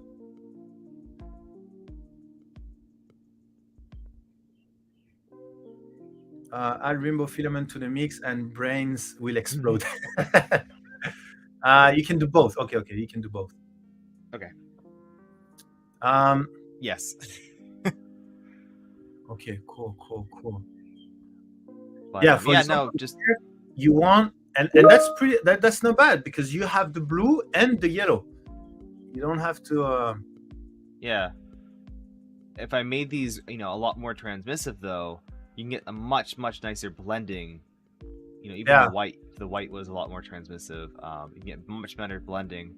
So, what's the difference in the because I was wondering, I forgot to ask the question to Steve yesterday, but are people really into making the thinnest filament painting ever? Or, if it has some type of thickness, it's fine. The way the software works is you almost have to reduce the thickness for some of the prints. Because on the top end, you don't want too many stacks of the same color or else you won't get the blending right. So you have to, per print, dial in the thickness to match how many color swaps you want. So you're really doing it by color swaps. So you want, let's say, a couple layers of black, and then 5 layers of green in this layer, and then whatever that ends up being, it is what it is.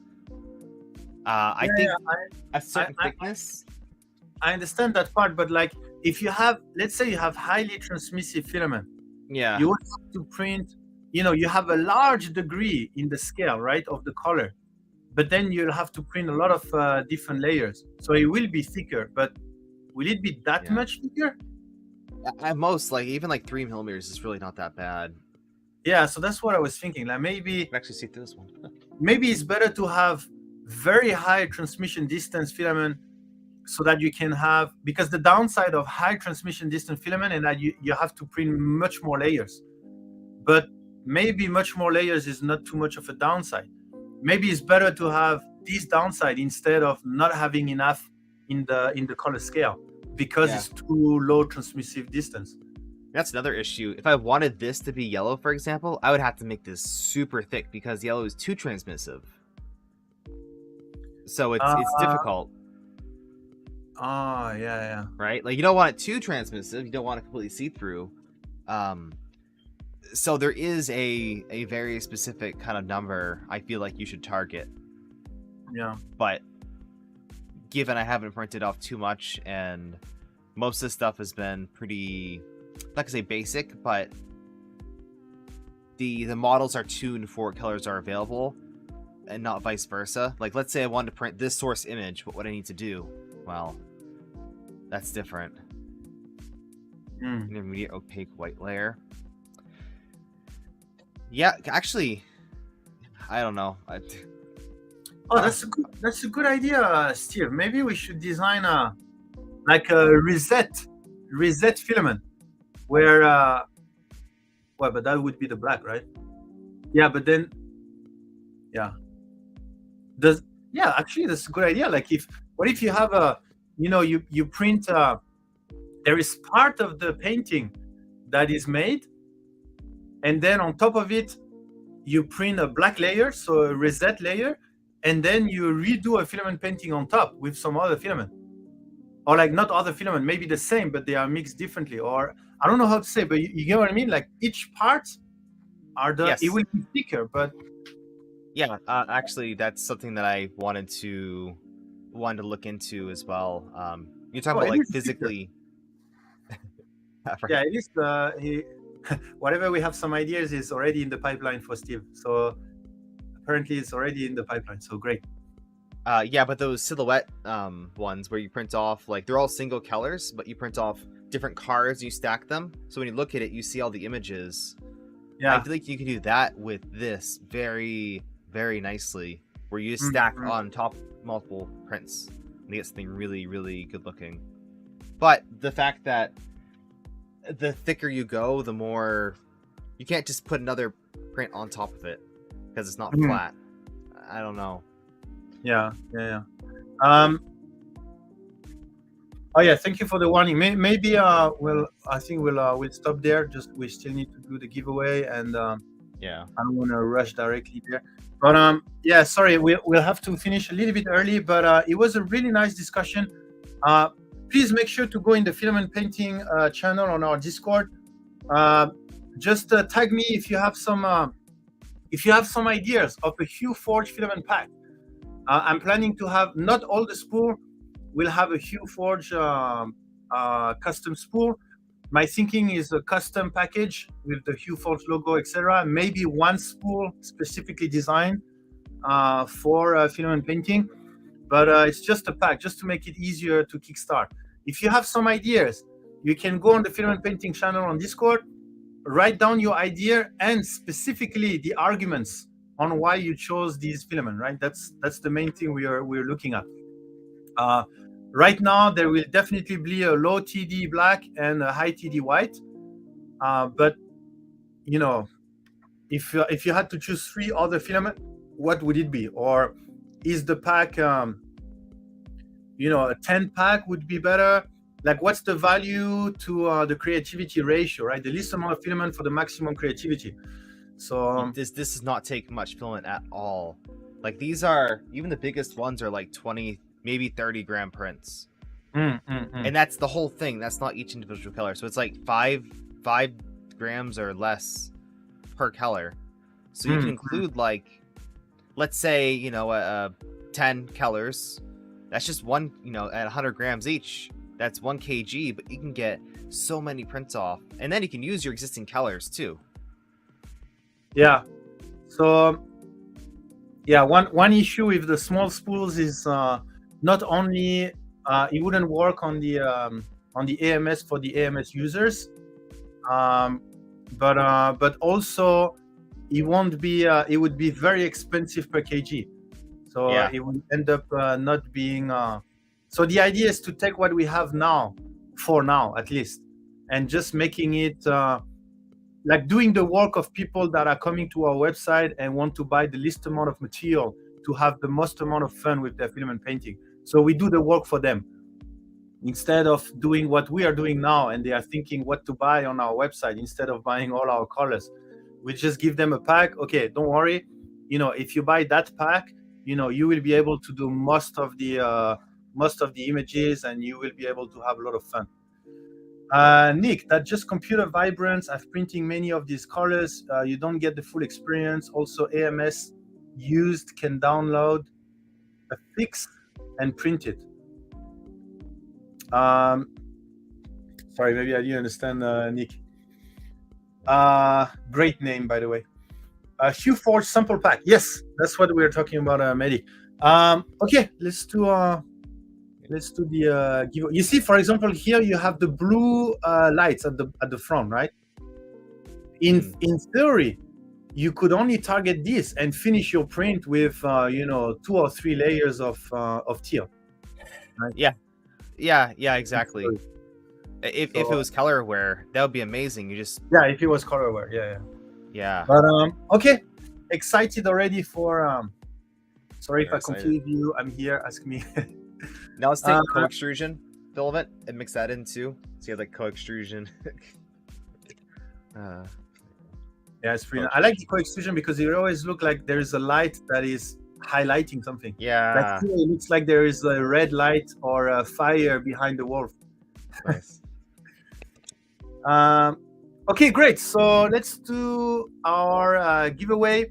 We have 93 people watching, 56 entries. Don't forget to be awesome. We're gonna draw 3 people today. Maybe G-code could change layer thickness depending on layer and color. Yeah, I mean, this is the first version, right? I mean, literally, Steve came out with this. What he said, January or something like this. He started working on that. So it's at the very beginning of. We are at the very beginning of filament painting history, right? It's so extremely impressive what it can do now. Yes, agreed. So great, and more to come. This filament painting is just started. Really just started. There should be free beta version. There already are OneRes. There's already people that are testing beta version, giving some great feedback back to Steve. It's already going on, and the release there will be an early price. So if you are there end of this week, then it will be a much better price than I don't know, maybe a few weeks after it's gonna go back to normal price. But there will be special early bird pricing. And don't forget, Polymaker is giving away coupons for US and Canada to compensate for your subscription. So if you buy $175 full feature HueForge, you will receive a $175 coupon from Polymaker. Do we ever figure international for that? Sorry? Do we figure any international? Yeah, I haven't. Yeah, I don't know how to. I mean, I know how to do, but it's way too much work for me. Yeah. I think I won't be able to handle. Okay. So I prefer not doing it at the moment. I have a couple ideas, and maybe we can play around with that. But yeah. Sure, also, I do want to note, because a lot of people have been asking to beta test the software. It's not as easy as just downloading and using. You need support from the creator, from Steve, in order to use it, in order to run it, and you need instructions. The more people that are beta testing it, the more work it is for the actual developer to help with the beta testing. So, and the fact that it's going to be a paid software means that I don't think you can have just an open beta. I'm not sure that's how that works. But that's just a couple of insights that I've had, and I've had that comment a lot, so I wanted to make it clear. Yeah. Make this. Actually, I'm happy with Luminous to STL. I don't know what you mean, but the fact that you are using the word luminous make me think about, if you remember where we presented our luminous at Rocky Mountain. Can you imagine a filament painting with the luminous series? So for the people that was not at Rocky Mountain, so this is our luminous, right? So the luminous is a range. Looks like Let me show you. Let me show you. I still have 10 minutes. Okay, let me show you quickly. Let me show you. If you don't remember what is our luminous, I don't have all the colors, but I have this one.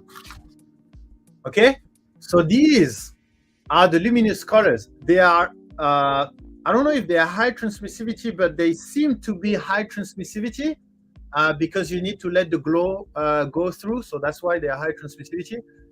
They are very bright colors, and they glow in the dark. Can you imagine filament painting with this? Can you imagine? They glow in the dark in the same color that they are in sunlight. So I don't know, Yeah, Steve, that's if nice. you there, medic, zombie, I didn't whoever think has about that. whoever has the software right now in beta version. Here, this is the future of filament painting. No, I'm just showing it. But you should play around with the Luminous series whenever it will be available in August. Until then, you know, you can dream about it. But I'm just really looking forward to Wow. to Okay. seeing this. Turn off the light. I don't know if that would work. Isn't it like daytime where you are? Yeah, it's daytime. Let me try. Yeah, but I have my big screen in front. Let me try. Is that gonna close? Wait, where am I? Okay, there. Let me switch off the TV. Let me try. Oh yeah, it's already like glowing a little bit. I can kind of feel it. Oh, that got worse. Wait a minute, what? Yeah, actually, it's not very. I cannot make it dark because it's Yeah, whatever that is. That's how it looks, right? Yeah, so it doesn't glow that much because it's not super dark. But you see, can you imagine filament painting with this? It'd be super cool. I mean, oh my god! Actually, Wait, what material is this again? Is this PLA? Sorry? Is this PLA or? Yeah, it's PLA. Okay. It's so cool. It looks like the stuff you have in a nightclub. Yeah. Like neon stuff. It's pretty cool. Okay, so let's finish with this blue light background. Where was my? What's the TV black light? So it looks like. Yeah. Let me connect there. Let me move you back there. Sorry, I have a very old-fashioned setup. And then let me share again this one. Okay, ready? Ready. I ran out of filament. I'm trying to splice. I want a beta test that filament for you. It's gonna arrive soon. It's already on the way. And the first winner for today is go is the first winner of the 3, Joe Galasco. Oh, YouTube. Finally. YouTube people, congratulations. YouTube people, are you there? Joe Galasca. That was at Murph. I thought the iridescent fluorescent were ABS. I thought there was both. Both were there. Nightcore. Both were there. Can't even keep up with how many lines there are anymore. Yeah, the neon ABS and Joe Galasca. Hey, congratulations. They're here. Let me check. So Joe Galasca, you cannot bank contact because you are from YouTube. So I can just do this and then copy paste. Oh, okay. I think because I don't know if this is my copy paste already. Oh. Thank you. And our next winner is YouTube again. Thank you, please. And Dennis. Oh, YouTube. Oh my God. 2 YouTube winner in a row. And Dennis is here. Hey. There you go. Congratulations. And the next one. The Twitch people are not happy. I'm sorry, Twitch people. This time you should have been on YouTube. YouTube rules. Hey, Krusty. Happy Taco Tuesday. And the last winner, if it's from YouTube, what's gonna happen if it's from YouTube? I don't know. We never had that. Good. Nothing happened. Nothing happened. Congrats, congratulations. Yes. I think he was. He was definitely there. I saw him. One Raz. I didn't win today. Yes, it is. Congratulations. What did you say? I didn't even win today. His poll's not rigged at all. Great. Congratulations again. Let me find someone to share our love with. Let me see. Is there anyone on YouTube? Okay. Who do we have? Who do we have? Any people? Last time we discovered someone was doing a keyboard. It was pretty nice. Yeah. Let me see. How about this one? Mint Blue Rockets. Mint Blue Rockets. Oh, let's go there. He's Okay. doing, how do you call that again? Gundams. Oh, Gundam. Gundam. Let's go and see some Gundam. Your Gundam emotes. Do I have any? Oh, geez. Let's Right? see. I think I might have some emotes from one of the Lego Prepare people. your emos to see the Gundam. There we go. Is there any STL5 for this that you can print and assemble yourself? I don't know. I actually don't know. Open Gundam style. Is that coming from the set? No, maybe not. I think Gundam is a city in Korea, right? I don't know if that's the same. Okay, cool. Oh, no. Thanks again for the people in YouTube. Here's the link to the streamer we are going to raid. Otherwise, actually, you know what? There is Polymaker. there is Dr. Quad that is streaming. So I will most likely go to Dr. Quad, say hi. He's doing drones, so here's the link.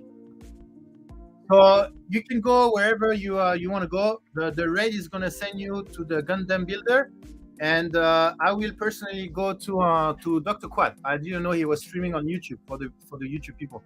So thanks Awesome. again, and now I cannot see the. Every time there is something that goes on top of yeah, sorry. You had about 5 seconds. Okay, Right, there you bye. go. So thanks again, everyone. See you next time.